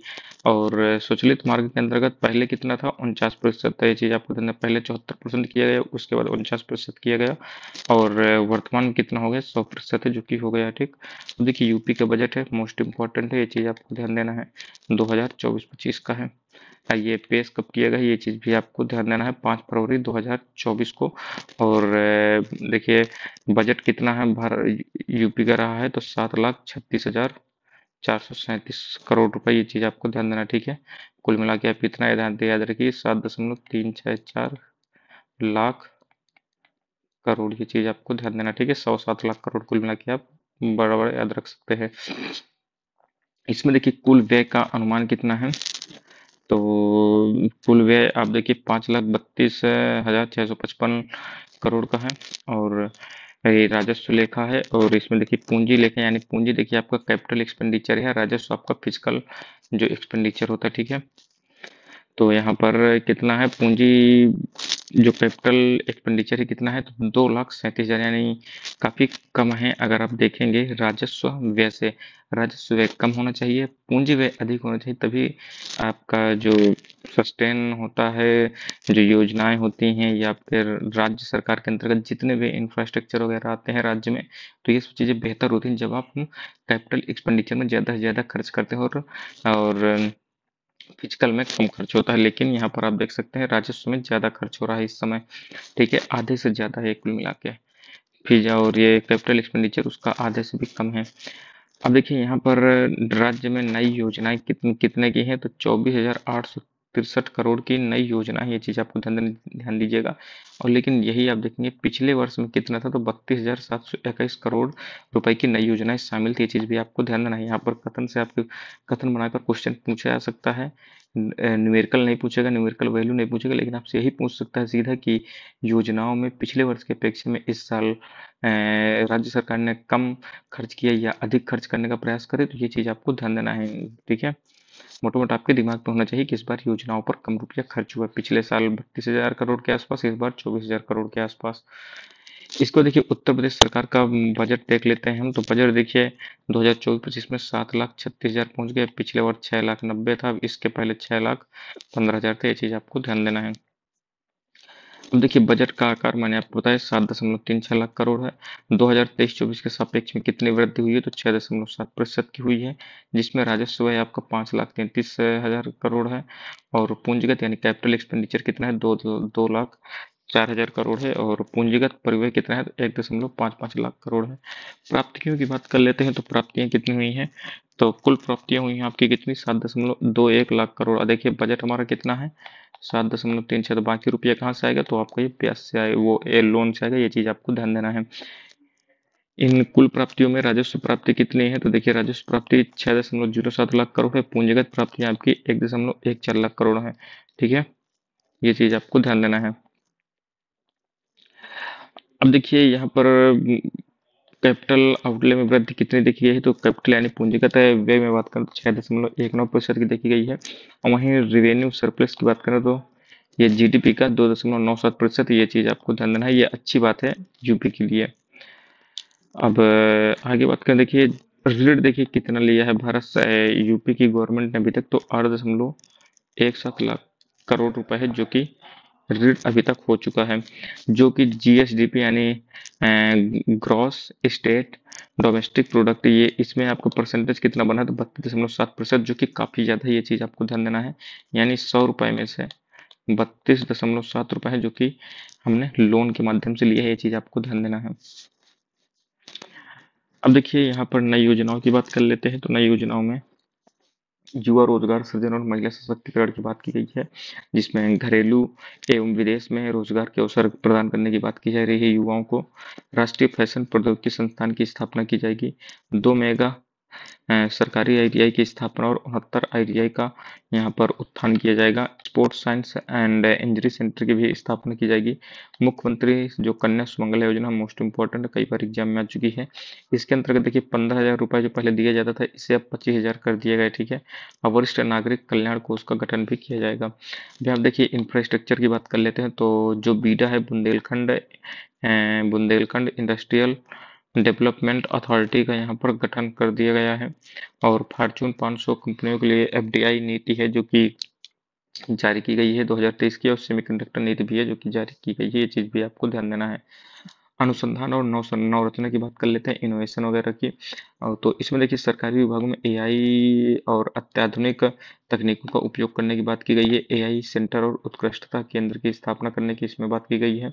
$1 ट्रिलियन जो हमारा लक्ष्य रखा गया है, तो इसकी प्राप्ति हेतु सांख्यिकी प्रणालियों का सुदृढ़ीकरण और online data storage cloud storage सुविधाओं की स्थापना करने की बात की गई है। आईआईटी कानपुर में 500 बिस्तर के सुपर स्पेशलिटी अस्पताल वाले school of medical research and technology की स्थापना की गई है, ये चीज आपको ध्यान देना है। पर्यटन और संस्कृति आपको ध्यान देना है, अयोध्या काशी मथुरा वृंदावन नैमिसारण्य विंध्यवासिनी धाम देवी पाटन हो गया, और नाथ कॉरिडोर जो आपको बरेली में है, यहाँ पर थीम आधारित अवस्थापना सुविधाओं का भी विकास किया जाएगा। ठीक है, प्रयागराज में कुंभ संग्रहालय की स्थापना की गई है। कृषि और संबंध क्षेत्र की बात कर लेते हैं, तो देखिए मुख्यमंत्री खेत सुरक्षा योजना लॉन्च की गई है। राज्य कृषि विकास योजना, मुख्यमंत्री लघु सिंचाई योजना, और ऑर्गेनिक कल्चर लैब और टिश्यू लैब एंड कृषि पर्यटन केंद्र की यहाँ पर स्थापना की गई है, ये चीज आपको ध्यान देना है। अब देखिए विभागों को कितना क्या रुपया मिला, ये चीज भी आपको ध्यान देना है। प्राथमिक शिक्षा में कितना मिला, देखिए 76,035 करोड़ मिला है। ऊर्जा को कितना मिला, 57,000 करोड़। स्वास्थ्य एवं परिवार कल्याण मंत्रालय को तो इनको मिला 27,000 करोड़। नगर विकास को 25,000 करोड़ और समथिंग। ग्रामीण विकास को भी देखिए 25,000 के आसपास मिला है। तो नमामि गंगे एवं ग्रामीण जलापूर्ति को ध्यान दीजिएगा 25,110। अब पंचायती राज को आपको ध्यान देना है 21,197 है। देखिए प्राथमिक शिक्षा में सबसे ज्यादा है, और आप देखेंगे इसलिए गवर्नमेंट मतलब एक तंज के आधार पर है कि इसीलिए गवर्नमेंट मुझे लग रहा है ना भाई सब प्राथमिक शिक्षा पर खर्च को अपने कम करना चाहती है, ताकि दबाव कम पड़े। लेकिन वो ये नहीं सोच रहे कि भाई इसी से ही तो देश का निर्माण होता है, राज्य का निर्माण होता है। जब शिक्षा मजबूत होगी तभी आगे जाकर हमारा भविष्य भी अच्छा होगा। लेकिन मुझे लग रहा है कि वो लोग यही बस देख रहे हैं कि हमारा खर्च यहाँ पर ज्यादा हो रहा है तो इसे कम किया जाए, बस हो गया। लेकिन अब क्या ही बताया जाए भाई, शिक्षा बहुत ही जरूरी है, वो भी प्राथमिक स्तर की। देखिए रुपया अब यहाँ पर टॉप 3 आपको मत याद रखनी है कि रुपया कहाँ से आता है। तो देखिए रुपया आने का सब थोड़ा हिस्सा क्या है, राज्य का अपना कर राजस्व, ये चीज आपको ध्यान देना है। तो पहले नंबर पर आपका ये आ गया। दूसरे नंबर देखिए केंद्रीय कर अंतरण, जो केंद्र के द्वारा राज्यों को दिया जाता है, वो हिस्सा आता है 30%। इसके बाद अगला आपका है सार्वजनिक ऋण प्राप्तियां, तीसरे नंबर पर ये आता है। इसके बाद आप देखेंगे तो केंद्रीय अनुदान सहायता जो होती है, जो केंद्र अपनी तरफ से सहायता करता है, ठीक है, योजनाओं के लिए कुछ भी हो, तो ये चीज आपको ध्यान देना है। तो पहले में राज्य का अपना कर राजस्व, दूसरे में केंद्रीय कर अंतरण, तीसरे में सार्वजनिक ऋण प्राप्तियां और चौथे में है आपका केंद्रीय अनुदान सहायता। अब देखिए रुपए जाता कहाँ है, तो रुपए सबसे ज्यादा कहाँ जाता है, यदि हम इसमें देखें तो देखिए पूंजीगत व्यय 21% पहले नंबर पर किया जाएगा, ठीक। इसके बाद दूसरे नंबर पर आपका क्या जाएगा, तो अन्य व्यय आपको दूसरे नंबर पर आएगा, ये चीज आपको ध्यान देना है, ठीक। अन्य व्यय नहीं आएगा भाई साहब, यहाँ पर दूसरे नंबर पर क्या जाएगा, वेतन सरकारी कर्मचारियों का आ जाएगा, ये चीज आपको ध्यान देना, 12.8% है। अन्य व्यय आपका कितना है, तो तीसरे स्थान पर आएगा क्योंकि ये 12.7% है। इसके बाद देखिए आपका क्या आएगा, तो इसके बाद आपका ये वेतन सहायता प्राप्त संस्थान कर्मचारी, ठीक है, सहायता प्राप्त जो भी संस्थान है उनमें जो मतलब वेतन में देखिए राज्य सरकारों की सबसे बड़ी समस्या यही है, 12 और 11 को जोड़ दीजिए, बताइए सरकारी कर्मचारियों के लिए ही वेतन चला जा रहा है, यही इसीलिए आप देखेंगे गवर्नमेंट लगातार कटौती करती रहती है सरकारी कर्मचारियों को कम करने की। समस्या यही है कि आप सरकारी कर्मचारियों को कम करने की बात करते हैं, इसकी जगह ना आप बजट को अच्छा करने की और इसके बाद इंफ्रा पर और अधिक खर्च करें, और ये देखें कि कैसे क्या हम नई नई चीजें कर सकते हैं जिससे बजट में बढ़ोतरी, और इसके साथ आप सरकारी कर्मचारियों को इफिशियंसी बढ़ाइए, उनकी उनको दक्षता बढ़ाने का काम करिए, उन पर क्या कहते हैं ना, उनको हटाने की जगह उनको अपग्रेड करने की बात करिए तो ज़्यादा बेहतर हो, लेकिन अब क्या ही बताया जाए। प्रमुख योजनाओं के लिए आवंटन की बात कर लेते हैं, तो ये देखिए सर्व शिक्षा अभियान जिनमें टिक लगा बहुत ही इंपॉर्टेंट है, 21,310 करोड़, जल जीवन मिशन 22,000 करोड़, इसीलिए आप देखेंगे इसीलिए सर्व शिक्षा अभियान के लिए इतना बजट किया, पिछली बार ये और अगली बार और कम हो सकता था लेकिन अब नहीं कम होगा क्योंकि 27,000 के आसपास स्कूल को बंद करने का आदेश दिया गया था जिसे वापस ले लिया गया है अब। मुझे तो यही लग रहा है भाई बजट को देखकर वो यही देखते हैं कि यार सबसे ज्यादा खर्च कहाँ हो रहा है उसे कम करो, लेकिन ये नहीं सोच रहे कि भाई एजुकेशन पर खर्च करना कोई बुरी बात थोड़ी ना है। दारू सिगरेट इन सब चीजों की बात तो दूसरी है भाई, शिक्षा पर खर्च हो रहा है, कोई गलत जगह थोड़ी ना तुम खर्च कर रहे हो। राष्ट्रीय ग्राम आजीविका मिशन ध्यान दीजिएगा 3,695 करोड़, पीएम आवास योजना ग्रामीण के लिए 2,400 करोड़, स्वच्छ भारत मिशन ग्रामीण के लिए 4,867 करोड़ है, और पीएम ग्राम सड़क योजना ध्यान दीजिएगा 3,668 करोड़, और मनरेगा के लिए आपका कितना है तो 5,060 करोड़, अमृत 2.0 के लिए कितना है तो 4,500 करोड़ है, ये चीज आपको ध्यान देना है। भारत में देखिए प्रथम स्थान पर यूपी किन किन चीजों में है, तो देखिए प्रधानमंत्री मुद्रा योजना में प्रथम स्थान पर है, प्रधानमंत्री जनधन योजना में, और पीएम स्वनिधि योजना में, प्रधानमंत्री सुरक्षा बीमा योजना में, और प्रधानमंत्री अटल बीमा योजना में है, जो कि आपका क्या कहते हैं यूपी पहले नंबर पर आता है। भारत में देखिए दूसरे स्थान पर किन किन चीजों में है, तो प्रधानमंत्री जीवन ज्योति बीमा योजना पर दूसरे स्थान पर है, और डीबीटी परफॉर्मेंस रैंकिंग में भी दूसरा स्थान है जो कि प्राप्त किया है वो यूपी में, ये चीज भी आपको ध्यान देना है। अब देखिए निर्यात तत्परता सूचकांक की बात करें 2019 में 11वें स्थान पर था, 2022 में कितने स्थान पर 7वें में आ गया है, सुधार हुआ है। वस्तुगत निर्यात की बात कर लेते हैं तो 2019 में 11वें स्थान पर, 2022 में आप देखेंगे कितना आ गया, 7वें स्थान पर आ गया। लीड से सूचकांक जो निकलती है 2019 में आपके 13वें स्थान पर था, 2022 में 6वें स्थान पर आ गया, ये भी अच्छी चीज है। सामाजिक और आर्थिक परिणाम की बात कर लेते हैं तो महिला श्रमदारी की भागीदारी में देखिए 2023 में बढ़ोतरी हुई है 32.1%। आप केवल ये ध्यान दीजिए किसमें बढ़ोतरी है किसमें कमी हुई है, ये चीज पे सबको ध्यान देना। मेडिकल कॉलेजों की संख्या देखिए वो 2023 में कितनी हो गई है, तो 73 हो गई है, ठीक है। इसको देखिए नल से पेयजल आपूर्ति का विस्तार वर्ष 2023 तक कितना हो गया है, तो 72% है, जो लगभग कंप्लीट हो गया है, ये चीज भी आपको ध्यान देना है। और संरचना की बात कर लेते हैं इंफ्रास्ट्रक्चर की, तो देखिए एक्सप्रेसवे की लंबाई 2022 में कितनी हो गई, 1314 किलोमीटर हो गई, 2017 में ये 491 किलोमीटर थी। एयरपोर्ट्स की संख्या ध्यान दीजिए 2022 में कितनी हो गई, तो 19 हो गई है, 2017 में मात्र 4 जगह था। मेट्रो रेल सिस्टम की लंबाई की बात करें तो 2023 में कितना हो गया, 108 किलोमीटर लगभग हो गया मेट्रो रेल। पहले आपका 2017 में कितना था, 9.3 किलोमीटर था, मात्र 2 शहरों में था, वर्तमान में 5 शहरों में हो गया है। और आप बता सकते हैं कमेंट बॉक्स में कि कौन कौन से वो 5 शहर है जहाँ पर मेट्रो रेल आपकी स्टार्ट हो गई। विद्युत ऊर्जा स्थापना की बात करें तो देखिए 2023 में कितना हो गया है, तो 29,912 मेगावाट हो गया है, 2017 में यही 23,000 मेगावाट के आसपास था। बजट में देखिए नई पहल देख लेते हैं तो ग्रीन बजट है, जो कि नई बजट है, तो ग्रीन बजट है क्या 26वें संयुक्त राष्ट्र जलवायु परिवर्तन शिखर सम्मेलन जो आपका ग्लासगो में हुआ था COP26। तो यहाँ पर देखिए पंचामृत कार्यकलाप के लिए भारत ने प्रतिबद्धता है जो कि दिखाई थी। इसके माध्यम से कई चीजें थी कि 2030 तक हम 1 टन तक, हम 1 मिलियन टन तक कार्बन कैप्चर करने की बात कही गई थी इसमें, और 2070 तक नेट जीरो कार्बन उत्सर्जन की बात यहाँ पर कही गई थी। ठीक है।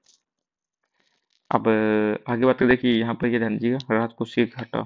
राजकोषीय घाटा देखिए 2024-25 में 3.46% है जो कि यूपी का रहने वाला है, ये चीज आपको ध्यान देना है। अब देखिए भारतीय अर्थव्यवस्था एक समीक्षा की बात यहाँ पर कर रहा है, तो देखिए यहाँ पर विगत 10 वर्षों में इम्पोर्टेंट चीजें हैं जो कि आपको बताऊंगा, ये भी ध्यान दीजिएगा। द इंडियन इकोनॉमी रिव्यू ये किसके द्वारा जारी की गई है, तो भारत सरकार के ही आर्थिक कार्य विभाग द्वारा है जो कि ये जारी की गई है।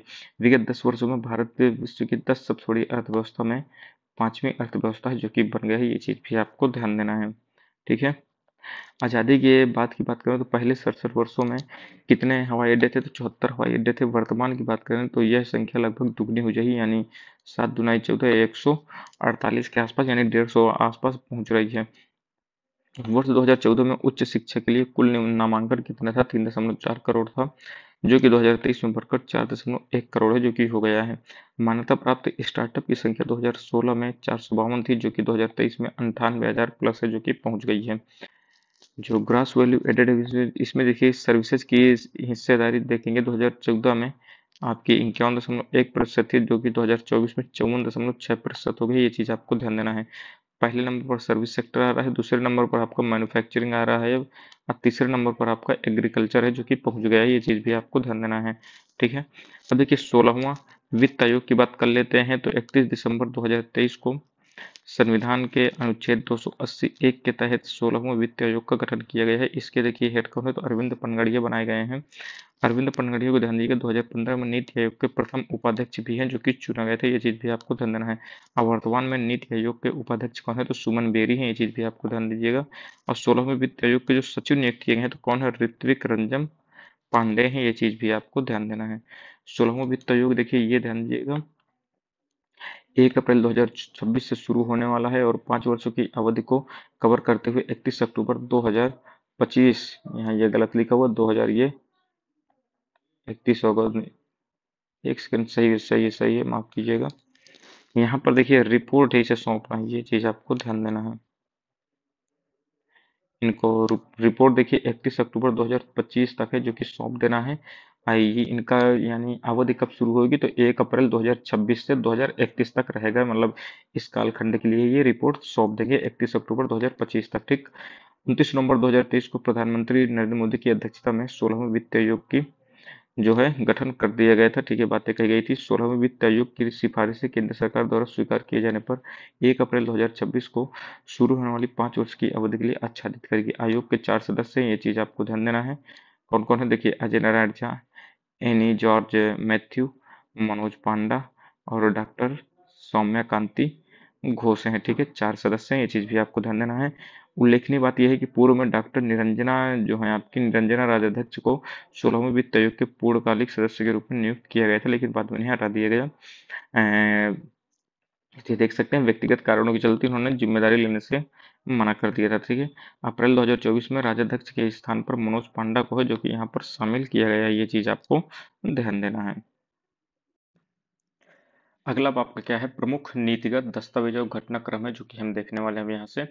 तो पहले अब सबसे पहले क्या है, आवधिक श्रम बल सर्वेक्षण वार्षिक रिपोर्ट जुलाई 2023 और जून 2024 तक है। ठीक है, जुलाई 2023 से जून 2024 तक।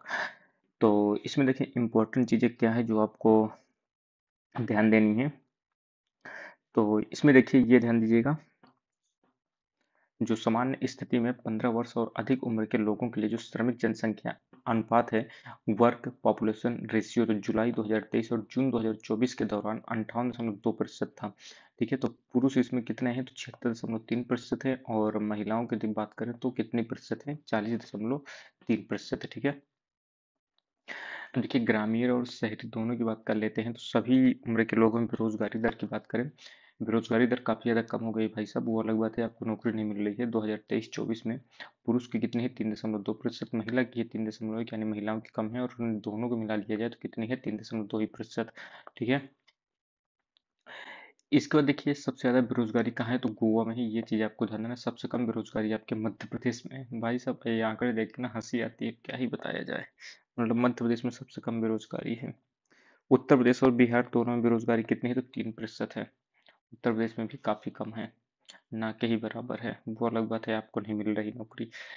अब देखिए NABFID नैफिड की बात कर लेते हैं, तो सार्वजनिक वित्तीय संस्थान के रूप में इसे अधिसूचित किया गया है। ठीक है। इसका फुल फॉर्म जान लीजिएगा, national bank for financing infrastructure and development इसका फुल फॉर्म है, और कॉरपोरेट कार्य मंत्रालय के द्वारा इसे अधिसूचित किया गया है।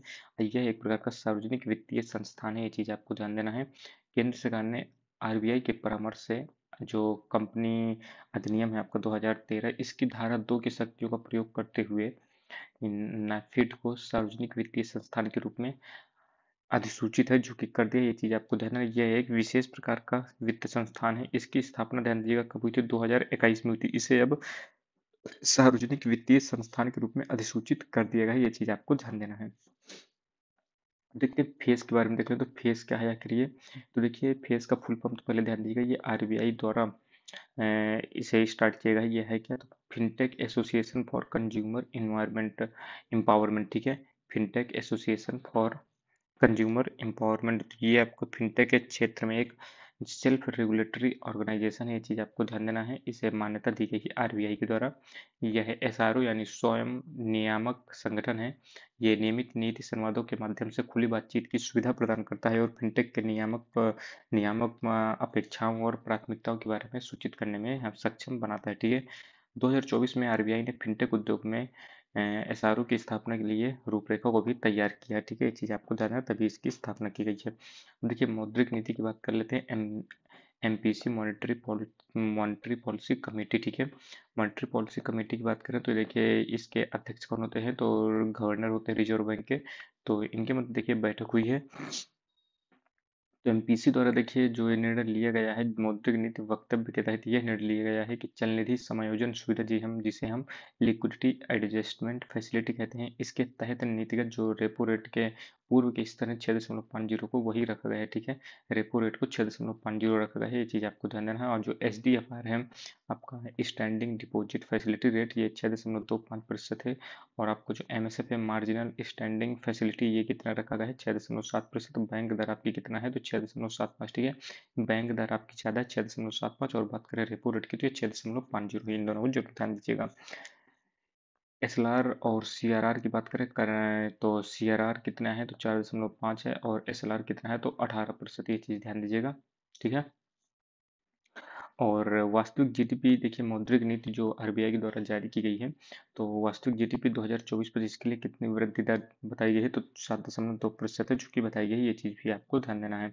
यहाँ पर ये ध्यान दीजिएगा, तो ग्लोबल फाइनेंस द्वारा जो सेंट्रल बैंकर रिपोर्ट कार्ड्स आती है, इसमें RBI के गवर्नर शक्तिकांत दास को लगातार दूसरी बार A रेटिंग प्रदान की गई है। ठीक है। ये चीज़ आपको ध्यान देना है, इंपॉर्टेंट है। ठीक है। अब देखिए यूनिफाइड लैंडिंग इंटरफेस, आपका ये ULI है। जैसे आप लोग UPI पढ़ते हैं, यूनिफाइड पेमेंट इंटरफेस, ऐसे ही आपका यूनिफाइड लैंडिंग इंटरफेस है, जो कि RBI के द्वारा इसे जारी किया गया है। ये करेगा कि ये एक प्रकार का डिजिटल प्लेटफॉर्म है। ये ऋण देने की प्रक्रिया को सरल बनाने के लिए डिजाइन किया गया है। ठीक है। UPI की सफलता के बाद ही इसे भी स्टार्ट किया गया है, ULI को। ठीक है। भूमि रिकॉर्ड जैसी महत्वपूर्ण जानकारी तक पहुंचने को यह आसान बनाएगा, और यह प्लेटफॉर्म छोटे व्यवसायियों तथा ग्रामीण उधारकर्ताओं को विशेष रूप से ये सहायता प्रदान करने का काम करेगा। ठीक है। ये चीज़ आपको ध्यान देना है। आगे बात करें भारत का विदेशी ऋण देख लेते हैं, तो मार्च के अंत 2024 तक की ये रिपोर्ट है। तो देखिए मार्च के अंत 2024 तक भारत का विदेशी ऋण कितना है? 663.8 बिलियन डॉलर है, जो कि मार्च 2023 की तुलना में 29.7 बिलियन डॉलर है, जो कि अधिक हो गया है। ये चीज़ भी आपको ध्यान देना। ठीक है। GDP आपका देखिए, GDP में विदेशी ऋण का अनुमान 2024 में कितना हो गया? तो 18.7% है, जो कि 2023 में 19% है। ये चीज़ आपको ध्यान देना, यानी घटा है। ये चीज़ आपको जरूर ध्यान देना है। ठीक है। आपको यहाँ पर ज़्यादा तो दिख रहा है, लेकिन यहाँ पर देखिए 2024 में घटकर 18.7% होगा है आपके GDP के रेशियो में। ये चीज़ आपको जरूर ध्यान दीजिएगा। ठीक है। पहले ये 19% था। अब ये 18.7% होगा, उतना जानता नहीं लेकिन फिर भी गिरा है, ये चीज़ जरूर ध्यान दीजिएगा। मार्च के अंत तक 2024 में भारत की विदेशी ऋण में सर्वाधिक हिस्सेदारी किसकी है? तो अमेरिकी डॉलर की है, ठीक है, ये चीज़ आपको जरूर ध्यान देना है। उसके बाद भारतीय रुपये की है, यानी भारत से ही, भारत के बाजार से हमने रुपये उठाए 31.5%। इसके बाद देखिए जापानी येन आता है। जापान से हम काफ़ी ज़्यादा लोन लेते हैं, क्योंकि जापान से जो लोन मिलता है हमें वो काफ़ी कम ब्याज दर पर मिल जाता है। इसके बाद जो SDR है 5.4% है। SDR क्या होता है? तो SDR जो IMF की स्पेशल ड्राइंग राइट्स है, यानी उसमें 5 मुद्राएं आती हैं, तो उसका हिस्सा 5.4%। इसके बाद यूरो आपका 2.8% में है जो कि आता है, ये चीज़ आपको ध्यान देना है।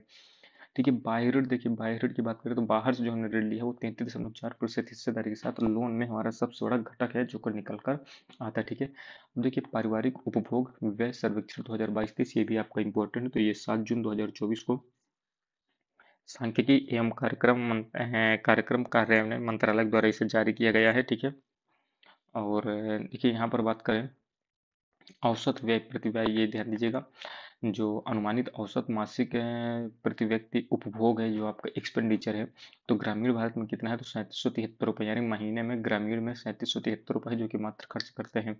और शहरों में कितना रखा गया है? तो 6469 रुपये है। ठीक है, ये औसत एवरेज निकाला गया है। अब बताइए क्या शहर में रहने वाले 6469 रुपये महीने में उसका पार हो जाएगा? भगवान ही बता सकता है कैसे पार होता है। भाई सब 3-3 4-4 हज़ार के तो कमरे ही मिलते हैं। अगर नॉर्मल कोई रहने जिसके पास घर नहीं है, अगर गांव से शहर आएगा तो 4-5 हज़ार का उसे कमरा ही मिलेगा।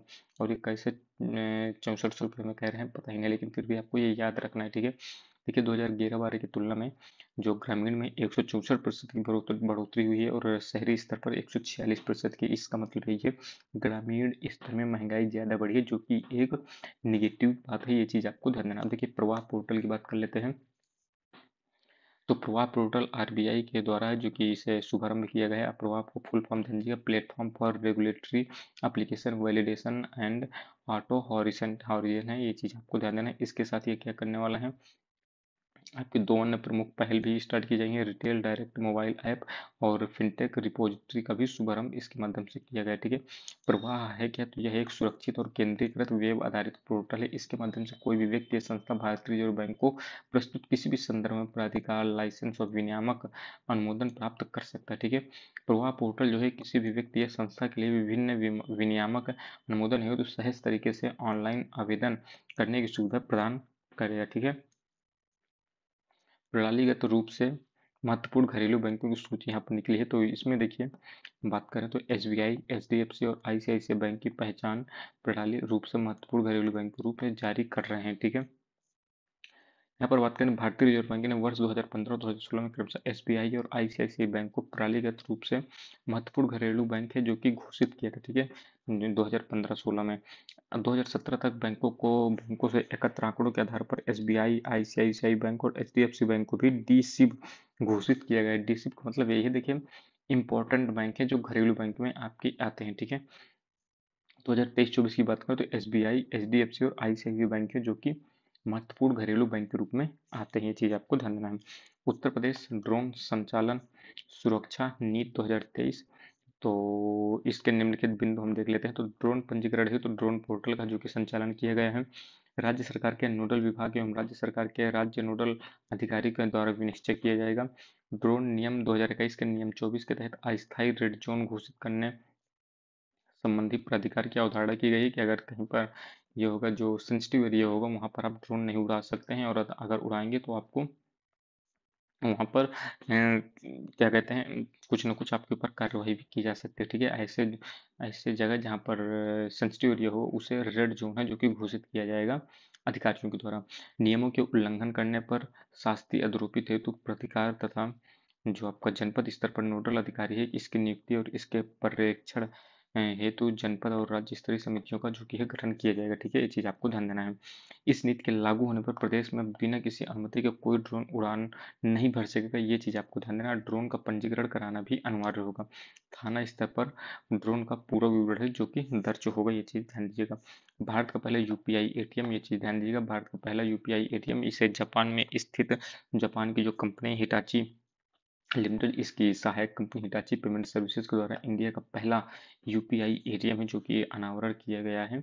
ये चीज़ आपको ध्यान देना है। तो देखिए हिटाची पेमेंट सर्विसेज द्वारा इसे व्हाइट लेबल एटीएम को national payment corporation of India जो एनपीसीआई है इसके सहयोग से स्थापित किया गया है। इसका नाम क्या है? तो Hitachi money spot UPI ATM है। ठीक है, ये चीज़ आपको ध्यान देना है। इसको देखिए मुंबई में ग्लोबल फिनटेक फेस्ट जो हुआ था वहाँ के वहीं पर इससे जो है लॉन्च किया गया है। ये चीज़ आपको ध्यान देना है।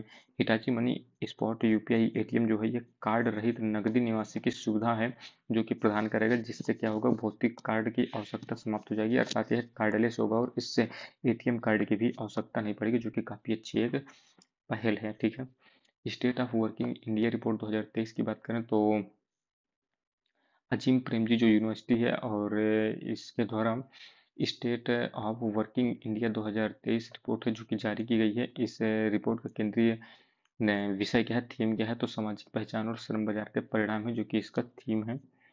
देखिए विगत 3 वर्षों में श्रम बाजार सभ्यता की बात करें तो कार्यशील आयु जनसंख्या कितनी है? तो देखिए 2019-20 में 1000, 2020-21 में 1022, 2021-22 में कितनी हो गई? 1021, यानी कम हुई है थोड़ा सा ही। श्रम बल की बात करें तो 2021-22 में 528 से 525 से 528, यानी बढ़ी है। ठीक है, बेरोजगारी की बात करें तो बेरोजगारी तो लगातार घट रही है। साला हमें नहीं समझ में आ रहा है कि बेरोजगारी क्यों देश में दिख रही है हमें। बस आप इतना ही कर सकते हैं, इसमें इतना ज़्यादा कोई भी इंपॉर्टेंट चीज़ नहीं। अब देखिए कृषि संबंधित क्षेत्र की बात कर लेते हैं। प्रमुख फसलों के उत्पादन की बात कर लें 2023-24 में जो हुए हैं। ठीक है, यहाँ पर देखिए कुल खाद्यान्न उत्पादन 2023-24 में 3,322.98 लाख टन है, जो कि अनुमानित था, जो कि वर्ष 2023 के खाद्य उत्पादन से देखिए ज़्यादा है। ठीक है, 26.11 लाख टन है, जो कि अधिक है। ये चीज़ ध्यान दीजिएगा। 2023-24 के अंतिम अनुमान में कुल चावल उत्पादन कितना अनुमानित था? तो 1378.25 लाख टन है, जो कि अनुमानित है। ये 2022-23 में 1357 लाख टन की तुलना में 20.7 लाख टन की है वृद्धि, जो यहाँ पर भी देखी जा रही है। गेहूं के उत्पादन की बात करें तो 1132.92 लाख टन है, जो कि अनुमानित था। 2022-23 में कितना था? 1105 लाख टन था लगभग। ये भी आपका ज़्यादा है, ये चीज़ भी ध्यान दीजिएगा। श्री अन्न जो आपके मोटे अनाज जो आते हैं इसमें श्री अन्न में इसका 2022 से 23 में देखिए 173.21 लाख टन की तुलना में 2.51 लाख टन की वृद्धि को दर्शाते हुए कितना है इस साल? तो 175.7 लाख टन है, जो कि अनुमानित है। ये भी आपको बढ़ा, ये चीज़ आपको ध्यान देना, इसका जरूर ध्यान दीजिएगा श्री अन्न का, क्योंकि वर्तमान में मिलेट्स को लेकर काफ़ी ज़्यादा सरकार भी ध्यान दे रही है। ठीक है, सोयाबीन के उत्पादन की बात करें तो देखिए 2023-24 में अनुमान कितना? 130 लाख टन। और रेपसीडम सरसों का उत्पादन 132 लाख टन है, जो कि अनुमानित है। कपास के उत्पादन की बात करें 2023-24 की तो 325.22 लाख गांठें, यानी प्रत्येक गांठ में कितना होता है? 170 किलोग्राम होता है। और गन्ने का उत्पादन 4531 लाख टन है, जो कि होने का अनुमान है। देखिए बागवानी फसल की बात कर लेते हैं तो बागवानी फसल में 2023-24 में बागवानी क्षेत्र 28.98 मिलियन हेक्टेयर है, जो कि 2022-23 के 28.44 मिलियन हेक्टेयर की तुलना में 0.54 मिलियन हेक्टेयर ही बढ़ा, यानी थोड़ा सा ही बढ़ा है, लेकिन बढ़ा है। ठीक है, अब सब्जियों के उत्पादन की बात करें तो सब्जियों का उत्पादन लगभग 205.8 मिलियन टन है, जो कि अनुमानित है। ठीक है, ये सब आप छोड़ सकते हैं। देश में आलू का उत्पादन ध्यान दीजिएगा, ये 57 मिलियन टन के आसपास अनुमानित है। देखिए स्पाइसर, ये चीज़ ध्यान देना, स्पाइसर क्या है? तो स्पाइसर ध्यान दीजिएगा, ये स्पाइस बोर्ड इंडिया जो है इसको द्वारा एक परिवर्तनकारी योजना है स्पाइसर, तो sustainability in spice sector through progressive innovation and collaborative intervention for export development. ध्यान दीजिएगा, इस योजना का उद्देश्य क्या है? तो मसालों और इनमें मूल्यवर्धित मसाला उत्पाद जो होते हैं इनके निर्यात को लेकर महत्वपूर्ण रूप से वृद्धि करने की बात की गई है, और इलायची की उत्पादकता में सुधार करने की बात की गई है इसमें, और देश में मसालों की कटाई की बाद जो गुणवत्ता होती है उसमें भी बढ़ाने की बात की गई है। यानी एक प्रकार से आप अगर देखते हैं ना, ये यहाँ पर जो मूल्यवर्धित, यहाँ पर उसके वैल्यू ऐड करने की बात की है। जैसे टमाटर हो तो टमाटर से केचप बनाइए, ऐसी चीज़ें हैं, आप उससे और भी चीज़ें बनाकर ताकि आपको वैल्यू अच्छी मिल सके। ठीक है, क्योंकि आप रॉ मटेरियल बस बेचेंगे तो उसमें उतना ज़्यादा फायदा नहीं होता जितना आप प्रोग्रेस करके जो चीज़ें बनाते हैं उसको बेचने में होता है। ठीक है, प्रोसेस करके। स्पाइसर योजना के अंतर्गत विभिन्न कार्यक्रम है जो कि शुरू किए गए हैं। तो 15वें वित्त आयोग की शेष अवधि के दौरान 2025-26 तक इसे लागू किया जाएगा, जिसमें कुल पर में जो खर्च आने वाला है 422 करोड़ है, जो कि आने वाला है। यह एक बहुआयामी योजना है जो भारत में मसाला उद्योग को बढ़ावा देगी, किसानों की आजीविका में सुधार करने का काम करेगी। मसाला उत्पादन, प्रोसेसिंग और एक्सपोर्ट को लेकर भारत को अच्छी स्थिति में लाने का प्रयास करेगी। एग्रीश्योर फंड की बात कर लेते हैं। तो एग्रीश्योर फंड जो है ये, जो आपके किसान कल्याण मंत्रालय और ग्रामीण विकास मंत्री हैं आपके शिवराज सिंह चौहान, इनके द्वारा इसका शुभारंभ किया गया है। एग्रीश्योर देखिए, agri fund for startups and rural enterprises इसकी फुल फॉर्म है। ये भारत में खेती के परिदृश्य में क्रांति लाने के लिए एक अग्रणी कदम है जो कि बताया जा रहा है, ठीक है।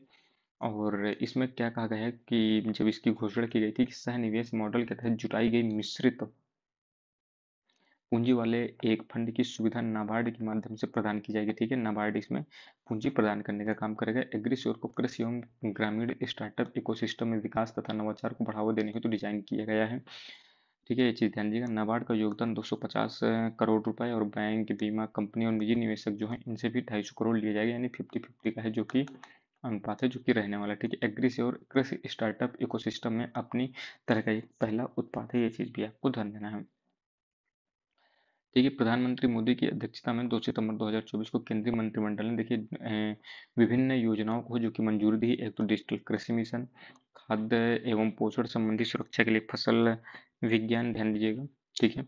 बागवानी का निरंतर विकास, कृषि विज्ञान केंद्रों का सुदृढ़ीकरण और प्राकृतिक संसाधन प्रबंधन, ये सब चीजें हैं, ठीक है। कृषि अवसंरचना कोष की बात कर लेते हैं। वित्त पोषण सुविधा का विस्तार किया गया है। तो एग्रीकल्चर इंफ्रास्ट्रक्चर फंड, नाम से ही पता चल रहा है अवसंरचना के लिए ये फंड बनाया गया है।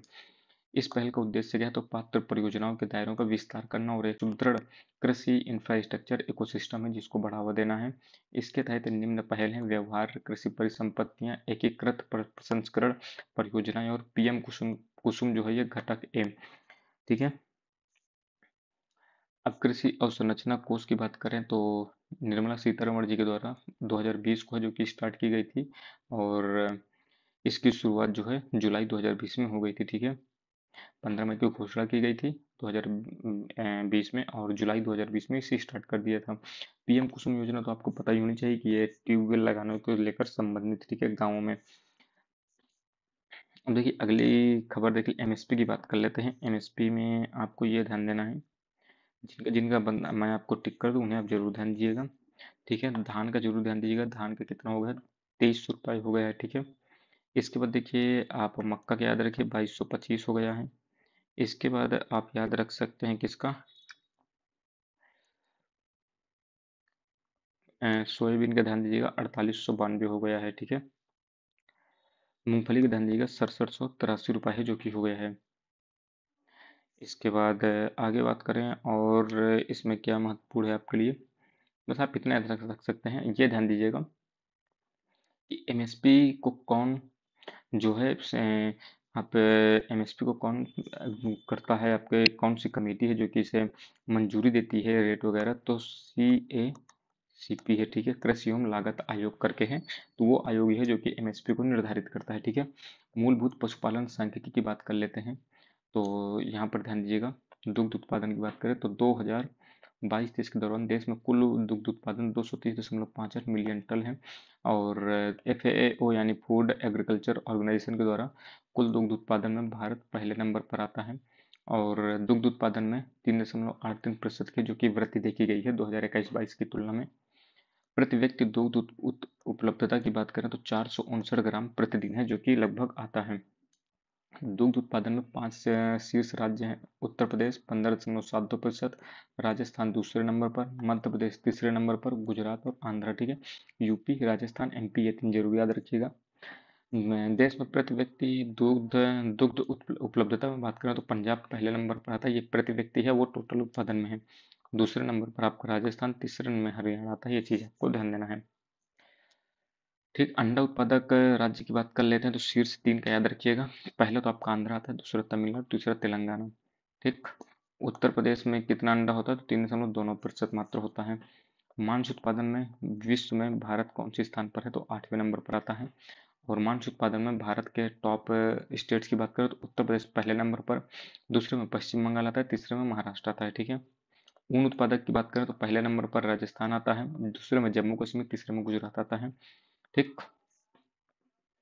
देखिए रबी फसलों के लिए एमएसपी की बात कर लेते हैं। तो रबी फसलों के लिए गेहूं का जरूर ध्यान दीजिएगा, 2125 है। धान का कितना था, 2300 था, ये चीज़ आपको ध्यान देना है। गेहूं जौ का 1735 रुपये है। ये देखिए घटा है जौ का, ये चीज़ आपको ध्यान देना है। और गेहूं को भी इस साल के लिए घटा है, क्योंकि गेहूं का देखिए अभी आगे ये बढ़ जाएगा, क्योंकि गेहूं की भी फसल भी नहीं लगनी, अभी तो धान लगा हो, तो इसलिए धान आपका महंगा दिखाया गया, गेहूं यहाँ पर सस्ता। लेकिन देखिए आने वाले साइकिल में जब अभी ठंडी में गेहूं लगेगा तो उसके बाद गेहूं का रेट भी बढ़ जाएगा। ठीक है, तो ये चीज़ आपको ध्यान देना है। तो इसके माध्यम से हम लोगों ने जो इकोनॉमिक्स से संबंधित जो इंपॉर्टेंट चीज़ें थी उन्हें हमें कवर कर लिया है। ठीक है, बाकी मिलते हैं अगले वीडियो में, तब तक के लिए धन्यवाद, जय हिंद।